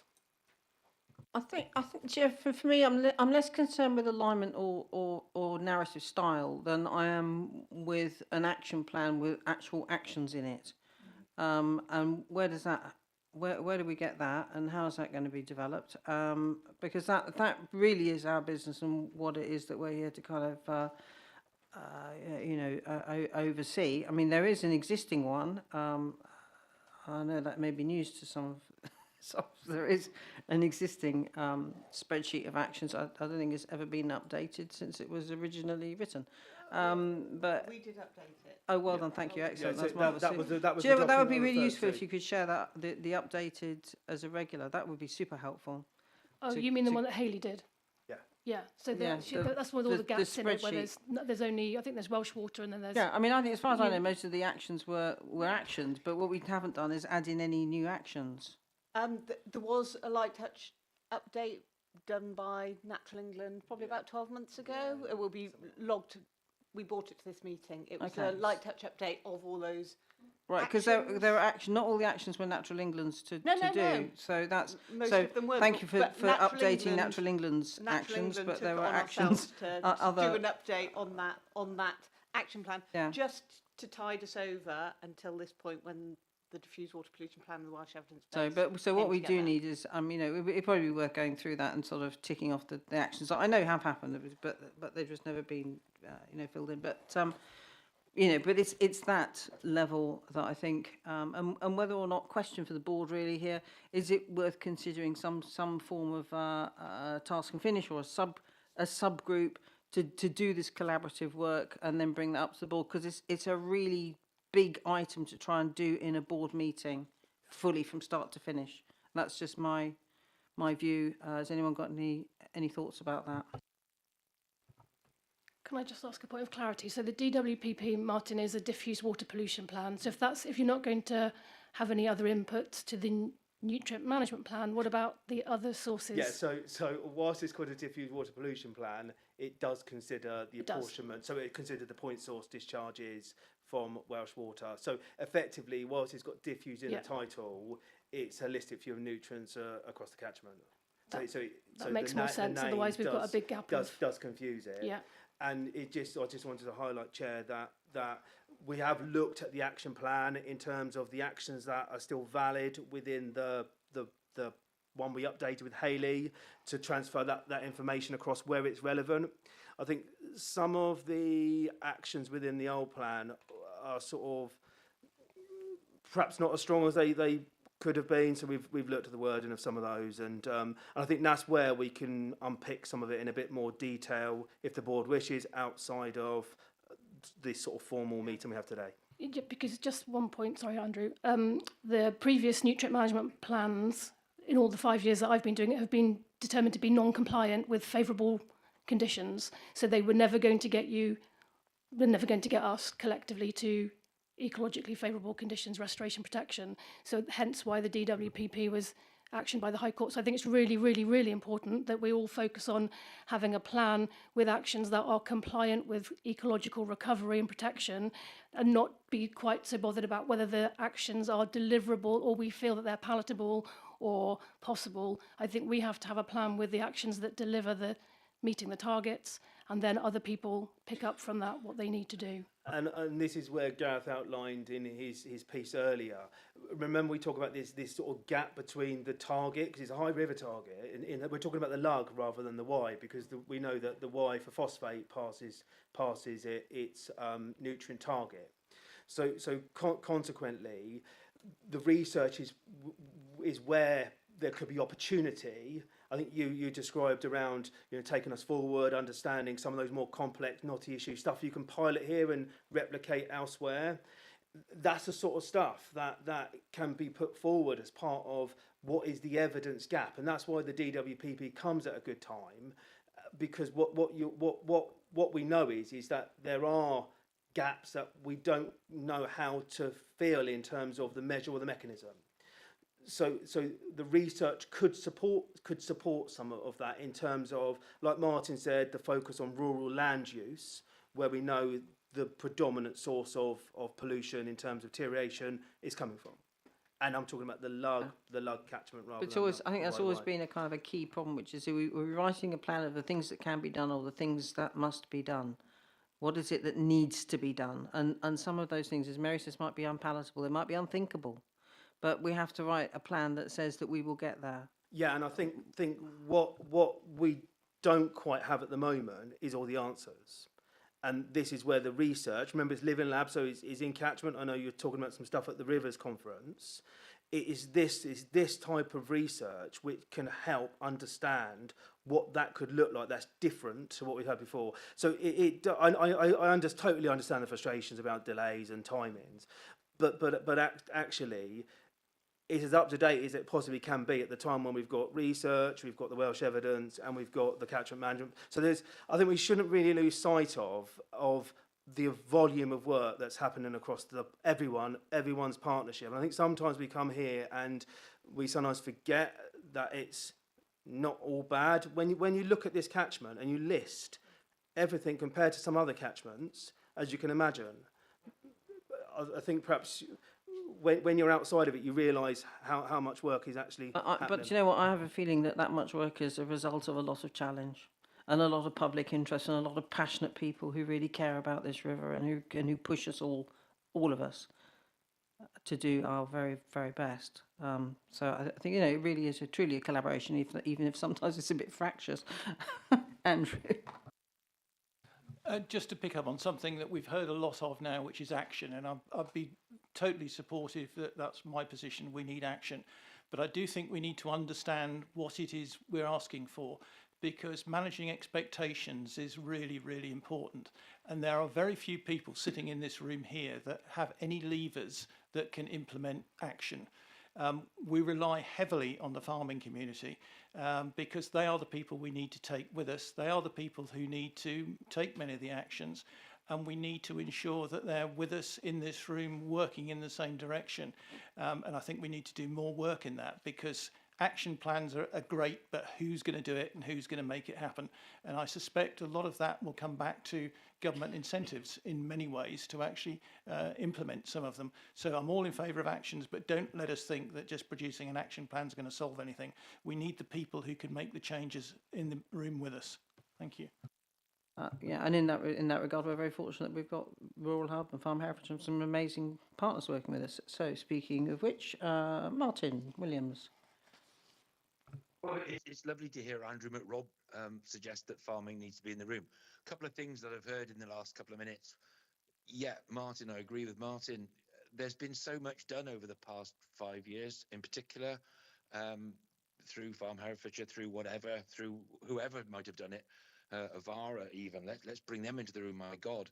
But we've got to look forward, and looking forward, I think Nutrient Management Board, I'm not quite sure how you're going to address some of the issues that are coming out of government. I think one of the big things coming over the horizon to do with income from the council and to do with council policy is within the planning and infrastructure bill. And I love this lanyard class of discussion where we sit around talking about people as if do they take sugar. However, there are plenty of things going on above our heads that might change or might scupper some of the things that we would like to see within a plan. And those are going to be things that I think Nutrient Management Board need to look at. And also, I think Nutrient Management Board as a whole needs to look towards the future and not looking back over our shoulder. All these plans are fine and bloody great, but they're history. They're all based on history. They're not based on today. And unfortunately, today is gone. You know, life goes on while these meetings happen. And in amongst life, there's a lot going on, including the planning and infrastructure bill. So I'd encourage Nutrient Management Board to look at some of these bigger picture items coming down the road, because they might be a difference to the tack in which you take and the tack in which you are delivering policy, because policy, I think, is going to change considerably, it seems, over the next few years. Thank you. Right, any further comment on that? No? Okay, thank you. Agenda item 9, Project Tara, update on that. Martin, again. So we have got a slight resourcing challenge with Project Tara. We are still committed to producing it. So just for a reminder, testing approaches to regulating agriculture is the acronym, often referred to internally as Project Tara. So when we say testing, there was sort of two angles to the project within Herefordshire and into Shropshire as well in terms of cross-border. So one aspect looked at poultry, those holding stock over 1,000 birds. So it was a heavy data exercise. We looked at 50% of the catchment, involved a lot of desktop as well as some site visits. And we also did the same for anaerobic digestion, but that was Herefordshire and Shropshire. The narrative and the reason for Project Tara. So we've got some funding from our national team, and some of our local colleagues work for that team.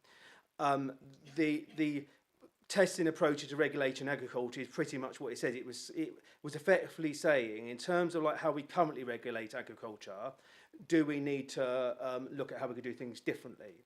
And essentially the outcome of that work will define what our future regulatory landscape looks like. We know we're getting some more funding for agriculture from government in April onwards 26.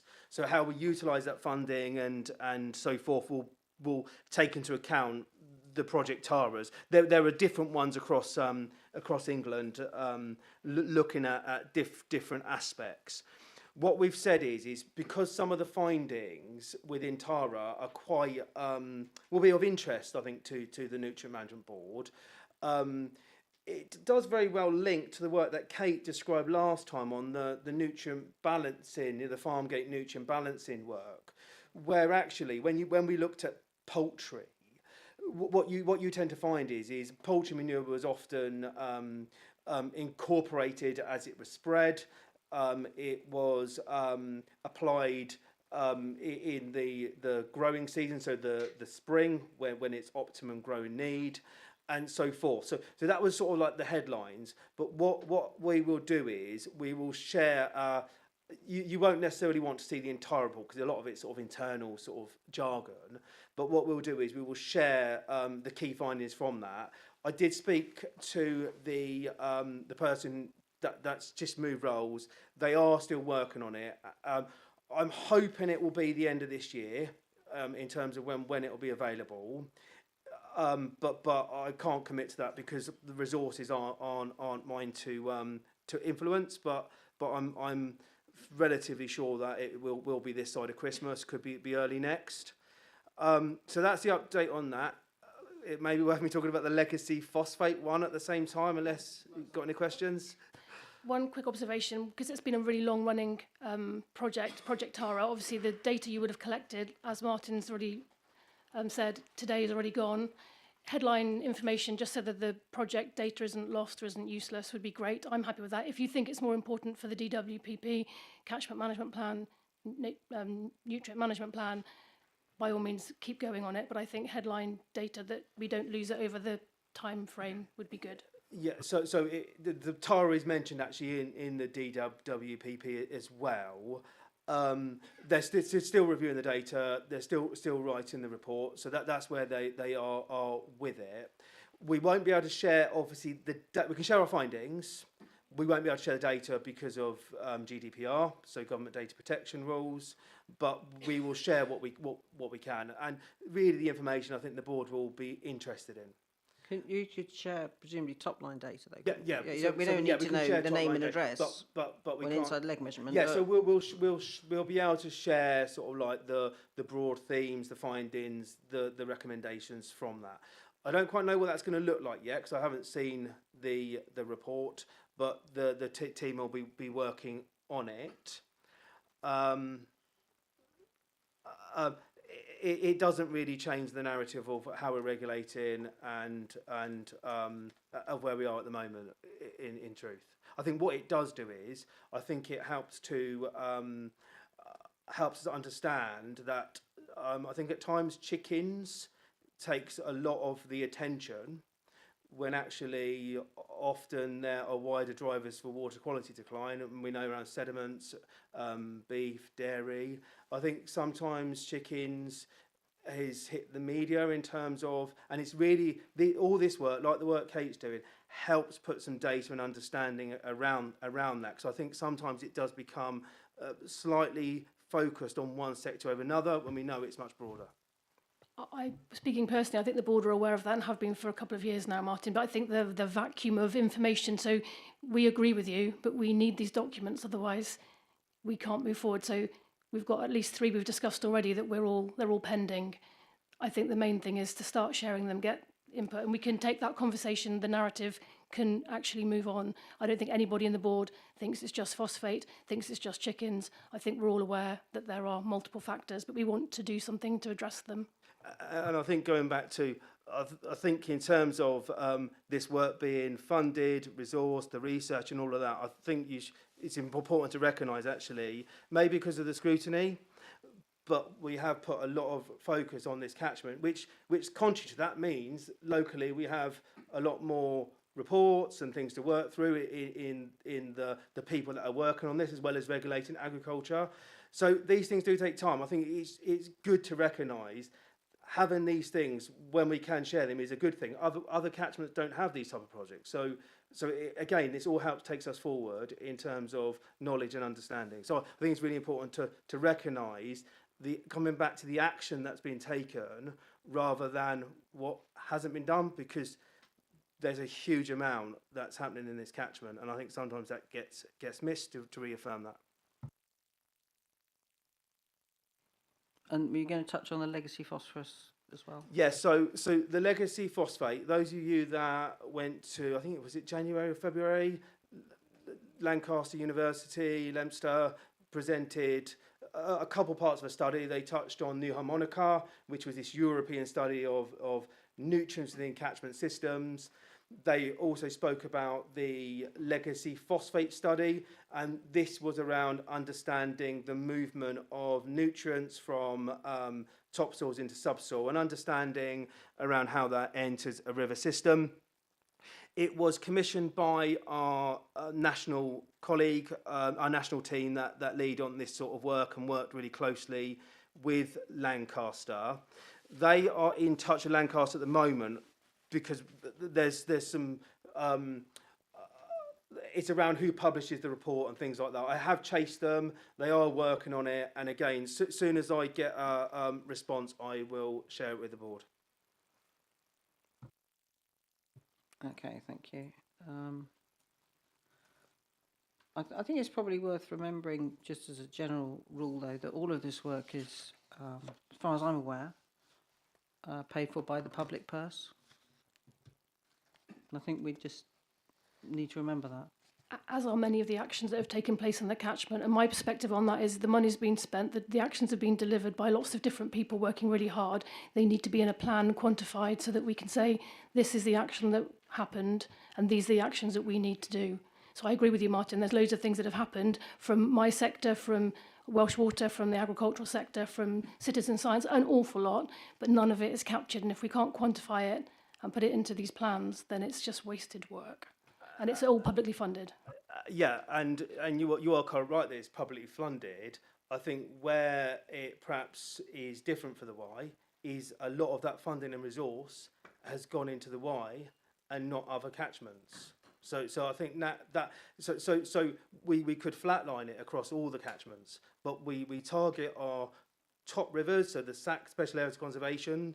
So I think it's recognising it may be public funded, but how we prioritise takes in consideration all of this stuff, all of the catchment pressures, the sensitivity, the nutrients, and the wider. And that's why we're fully engaged, we're committed, partnership, projects and all that. And I think we can't lose sight of the need to continue that working in collaboration. I understand the need for scrutiny, and we come here and we expect that and we can accept that. But I think there is also a need for everyone to come together and work collaboratively, like the Catchment Partnership, to try and address some of these complicated issues. The DWPP will contextualise all this information that is out there, and then, as we've said already, we can then go through it in more depth towards the end of November. Okay, good. So we can skip over, assuming there's no more to say on that, we're skipping over 11 because we've had that conversation. So agenda item 12. This is to note that because a question came up between meetings about the farm scope and that it was published, is available. Has anyone got any questions or comments on the Farm Scoper 2 report? Mary? It's a very useful, interesting document. It would have been great to have it before the meeting. It came out the day after. I presume there was a reason for that, Claire, but it was a good document. The recommendations are interesting. It would be very good to obviously cross-reference it against the missing documents, because I feel that they either are going to overlap or conflict with each other. Okay, so just for clarity, it was shared with the board a year and a half ago, the draft report, the Farm Scoper draft report. So I shared it with this meeting. I think it was in April 2024. So I don't expect you to remember that. Well, I remember the document, but I don't remember the outcomes and recommendations being worded as they were. Yeah, they were all, it hasn't changed since then. The reason I shared it in draft at risk was because I'm aware of the amount of time it takes for the formal publication, because this has been formally published. I was aware that would take some time. As Martin Williams said, the best time to receive evidence is when we get evidence. Yeah. So this really was a note just to say that it has now been formally published, and especially for people like Georgie and a few, just to know that actually now it is completely publicly available, but it hasn't changed since the draft that I shared. And those recommendations, though, will go to the DWPP team, and the document fed into the DWPP back as soon as it was published in April, so it all feeds into. Because there's some fairly sizable recommendations in there that are probably what I would class as compliant, meaningful, effective recommendations. They are, but as we discussed in April, it's really, really important to remember that this is a model. It's not the truth. Yes. So it's modelled not on actual farms. At the moment, though, Claire, everything we're doing in the catchment is modelled, not actual. Yeah, so I think that's what the best we can hope for, and I think that's what everybody else is working on that basis. So the problem with that, we might overshoot. That's not going to be a bad thing, is it? That means we can then pull back from where we're aiming from, but overshooting is not the problem at the moment. And like I said, we pulled the report together, hoping to use the most accurate data we had at the time, including soil type, chicken numbers. And so, yes, useful and has fed into the DWPP. So someone at Stuart, oh, he's got it. It's okay. Yeah, I mean, actually, I agree with Mary. I think it's a really good document. Although it's modelled, it feels like suddenly your feet are touching ground, which is really helpful. So I can see how it's going to feed in and be of enormous benefit to the plan. One question, Claire. When you put poultry and pigs together, is that helpful to land managers? In that, it struck me as like if you did a transport service, like putting HGVs with bicycles. I didn't know why they were together. Is there a reason? They're together just because they're both intensive livestock. So the way you farm them, they're intensive units. My preference would be to differentiate them, mainly because they have very different models of how they work and what they do with their manures and how we approach the planning approvals for them. So I would say that they actually aren't very similar in terms of, I'm sure Martin will disagree, but I don't feel that they're very similar, other than they both begin with P. But also it's interesting that the document did include the APHA numbers, which I think will mean quite a lot to Christine, that there is a document that exists that says it's 30 million birds, not 9, not 11, 30. Yeah, and I think that was fed back to Gareth, wasn't it? So I think that's Christine. Obviously, that means a lot to her, and if somebody's counted all those numbers for all these years, I think it's important that it's an official number now. It was that, and again, it was that number at that moment in time when we asked them. Yeah. But yeah, noted, and for future reports and evidence documents, I can feed that back, no problem. Okay, thank you. Any more on that, Andrew? This is just a quick one to the agencies. Government departments, or certainly parliamentary groups, seem to get reports out much quicker than the agencies do. I'm just wondering, do you have a frustration that it takes so long to go from headlines to actually something you can publish? Because I find this so frustrating. I do a lot of work with Jaguar Land Rover, who you all know were hit with a real big problem at the beginning of August. The resources they put behind to sort that out really quickly were phenomenal. And I don't understand how, if we take Project Tara, if when Project Tara was put together, it was deemed to be of great value, how is it we've now got a resourcing problem? It either is of great value or it isn't. And if it is, why aren't the resources there, and why haven't we got a report much quicker? I'm not expecting you to say anything on this, but it's just, that's my frustration, that I can't understand why you take so long to do these things. And I think some of it comes back to scale, and just to contextualise, Tara's 2 officers, so it's not a whole team. So if you lose one person, you lose 50% of the resources. So it's not with a want of trying, and when you look at, say, some of the work that we're doing at the moment. Remember, we cover the whole of England. That then goes up to our technical teams that are in our sort of national service. So they're getting all this stuff coming in. Again, relatively smallish teams. So they're also doing all the work for all the other catchments that are having the same issues and the same requests. So it's about the capacity as well as the timing. So that's partly the reason why. So whilst we have local resource, we rely on a huge amount of expertise elsewhere within the business. Do you think Jaguar Land Rover hasn't got that same problem when they operate across, probably 30 countries in the world, 40,000 people? Massive IT structure. I can't really comment on this. I don't know how big Jaguar Land Rover is. I imagine that it's significantly bigger than the statutory organisations with that sort of global footprint. It might be. It's a different comparison. It'd be interesting to see how big the EA how big the EA budget is. I'm just pointing out, either you're doing too much and you're not concentrated enough. Because there must be things that are important, and that should be where the resources go. And we've been talking about that in the Y Catchment partnership, is that we need to look at whatever funding goes into the most effective places.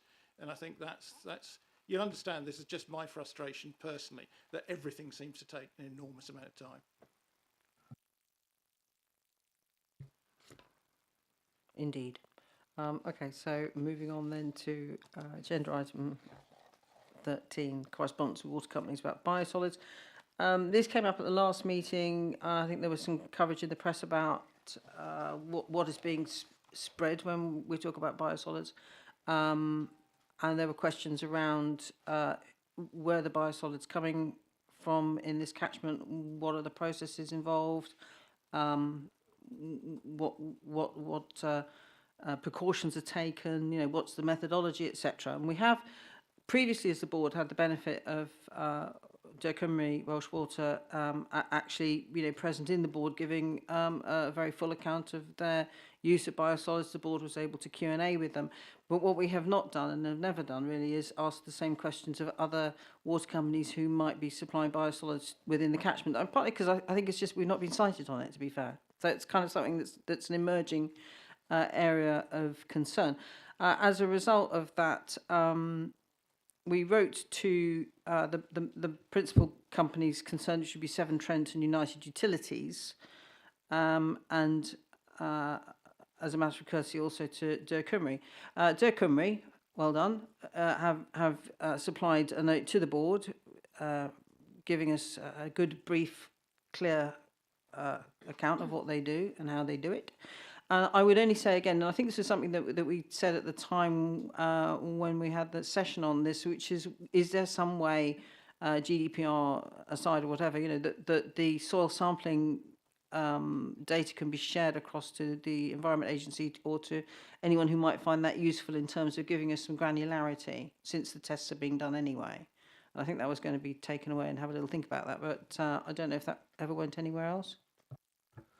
Yeah, I know that we get heavily audited and kind of you have to be audited on a kind of annual basis in order to meet the kind of BAS accreditation.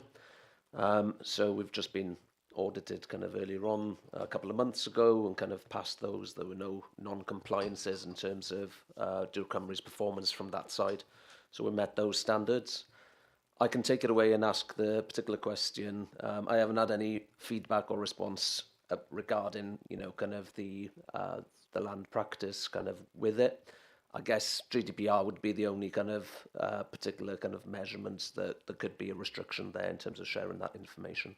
So it may be anonymised in some way, but it's sort of like, ooh, because I seem to remember that you test each field in 5 places. That's an enormous amount of granular data, which would be really, really great if it was shared across in some way that could, you know, enhance what we already know. Because I think soil sampling is one of those areas that, you know, it's quite laborious to do, and it would be great to have that data in some form or another to enhance our understanding of those areas and what's going on. So thank you, and thank you for the briefing note. And so then with the other companies, I'll just conclude and then go to questions. I'm in correspondence with Tom Lissett from United Utilities. Unfortunately, we both kind of had annual leave that's coincided, so that's still a live conversation. And Severn Trent had decided to view the request as an EIR, so that's going through that process. So still a live conversation with both of those companies. Christine Hugh-Jones. Yeah, I think when we talked to Welsh Water before, we were talking about nutrients, and obviously this is the Nutrient Management Board, but the newspaper article you're talking about was concerned with all sorts of other pollutants, and particularly what happened to leachate from landfill and all that kind of thing. So that is actually a sort of different set of questions. I don't know whether it concerns the board or not, but it does concern the River Wye. The wider concerns probably would sit more appropriately with the catchment partnership, but you know, since we're in conversation anyway, you know, that's kind of looped in, but it really properly doesn't sit. It's only really the nutrient element that concerns this board. Thank you, Christine. And Andrew, and then Martin. Hi, it's just a quick update because after the last meeting I did put in an EIR request to both Severn Trent and United Utilities and asking them how much biosolid comes into this county and what they test for. And I have had a response under the EIR from United Utilities who confirmed that they produce 350,000 wet tonnes of biosolids and 75,000 tonnes for restoration. I'm not sure what the difference in that is, but Dan might be able to enlighten us. but they don't ship any biosolids into Herefordshire whatsoever. And they test everything against BAS standard issue 5, and again, perhaps Dan can allude to that. But I haven't had the IR request from Severn Trent, but that's United Utilities, 0 coming into Herefordshire. Martin? Yeah, I'm just concerned. You brought up, talking of biosolids, the fact that land is tested and that the Nutrient Management Board should be availed of the data. Farm data is very precious, and I don't see why farmers, per se, on an individual basis, should be giving away data willy-nilly when it is worth something to them. It's happening in a lot of fields, whether it become nature, whether it become, now you're talking to soil testing.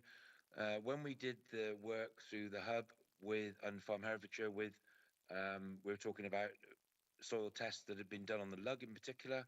We anomalised that into an indices basis to show the indices that were prevalent within the lug, and that was done 5 years ago. So, I mean, again, we're talking about a historical document, but I'd be very, very wary of farmers giving wretched data. Data is worth everything. And so if you're asking for data, it should be anomalised in the way that we did it 5 years ago, not based on an individual farmer, because I don't feel that a farmer should be bound to give data to anybody without some form of payment. There you are. There's my farmer speech. Right, thank you. That wasn't what I said. What I suggested was that data which is being taken by the Cymru Welsh Water might be usefully shared in an anonymised. Sorry, Martin, can I finish? Martin, might usefully be anonymised and shared with the statutory agency. That's what I said. Thank you. It didn't come across like that. Well, that's what I said. So I'm sorry if that's not what you heard, but that's what I said. I did not say that farmers should share their soil testing data with the Nutrient Management Board. No, well, as long as we're clear on that, that's good. I'm perfectly clear on that.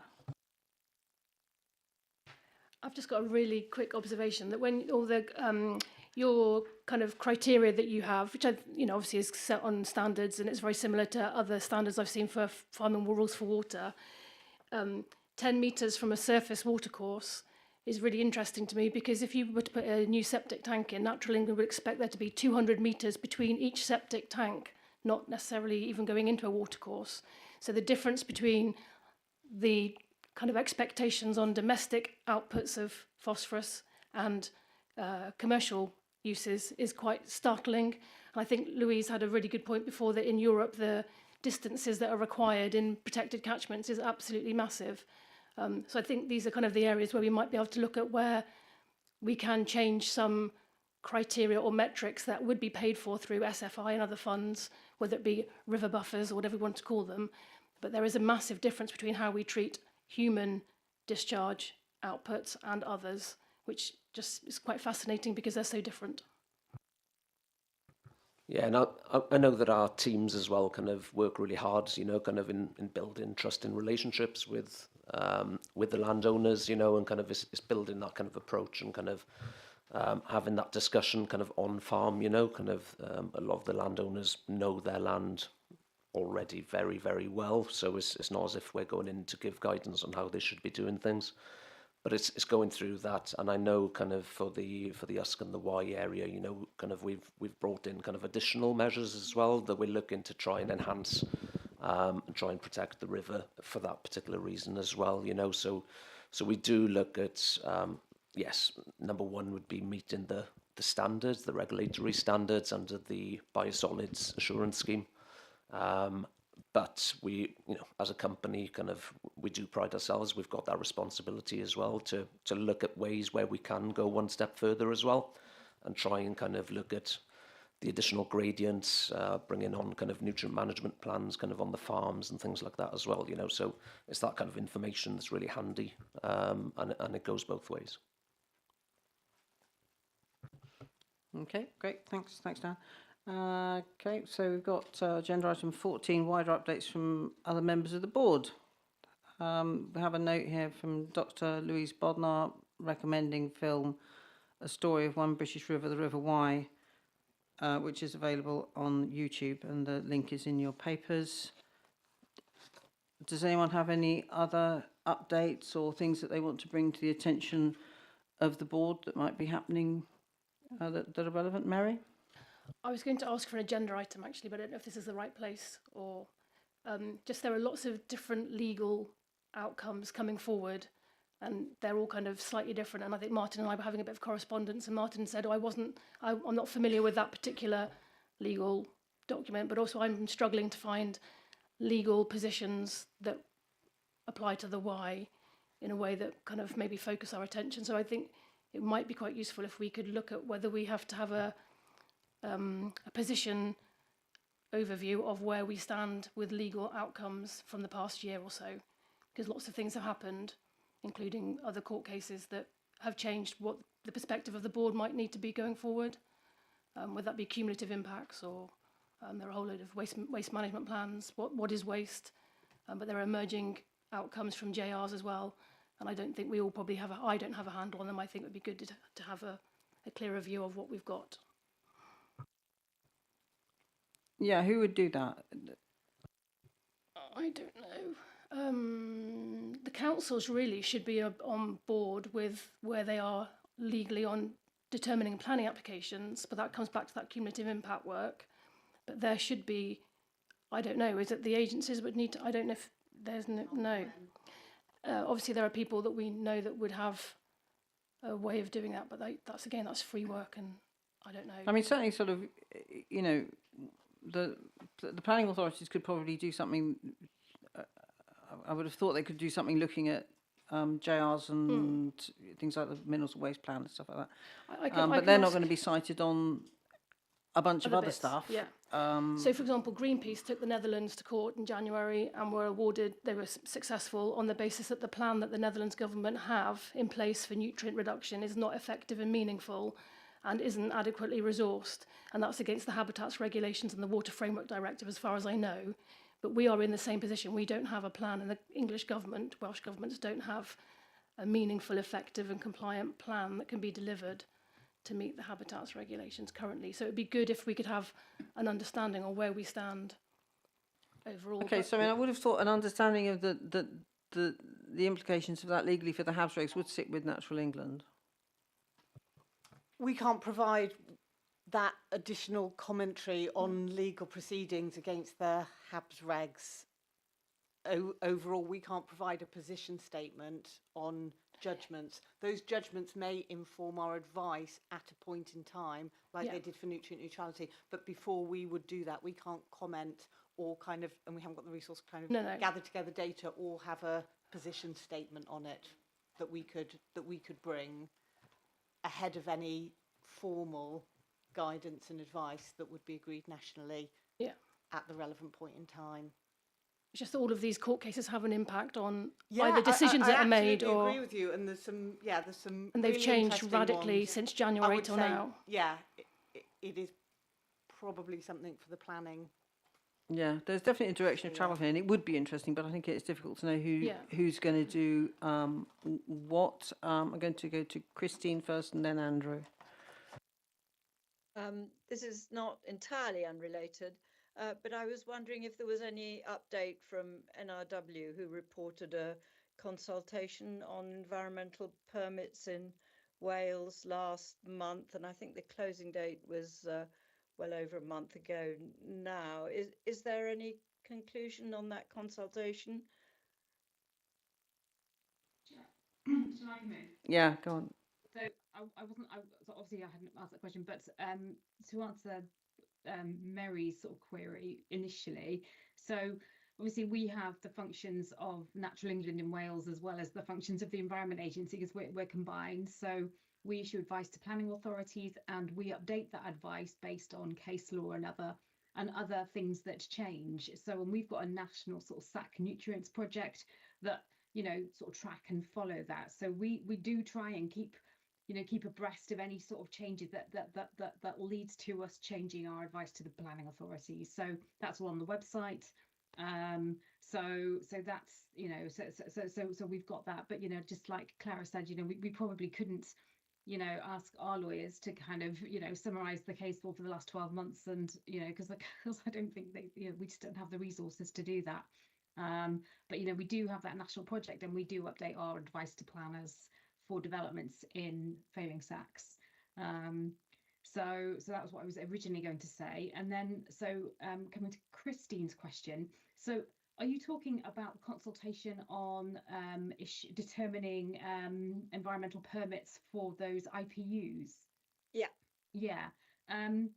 So I think we were minded to issue those permits. I think they were extensions, and so I think we did go out, and that consultation will have closed by now. And I'm sorry, I don't know the outcome off the top of my head, but I'll have to sort of ask my permitting team just to see what's happened, and I can update you separately if that's okay, Christine. Yeah, thanks very much. Okay. Andrew, and then Catherine. Do you want to do Catherine first? Because I've got a couple of points. Councillor Maybe.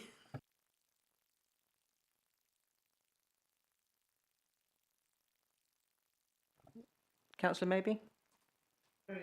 Sorry, I couldn't get off mute there. Beg your pardon. Yeah, it was just a quick thing to Mary's point. I thought maybe that's one to feed into the DEFRA research, because it's quite a broad-ranging but relevant issue for everybody. And it's casting around, looking at what the impact could be in the future. So, and apart from that, I was also just thinking that it's something that could be raised at one of the Welsh Government summits. But over to Anne Weedy on that, because you're already looking at it, as you said, to some extent from NRW's perspective.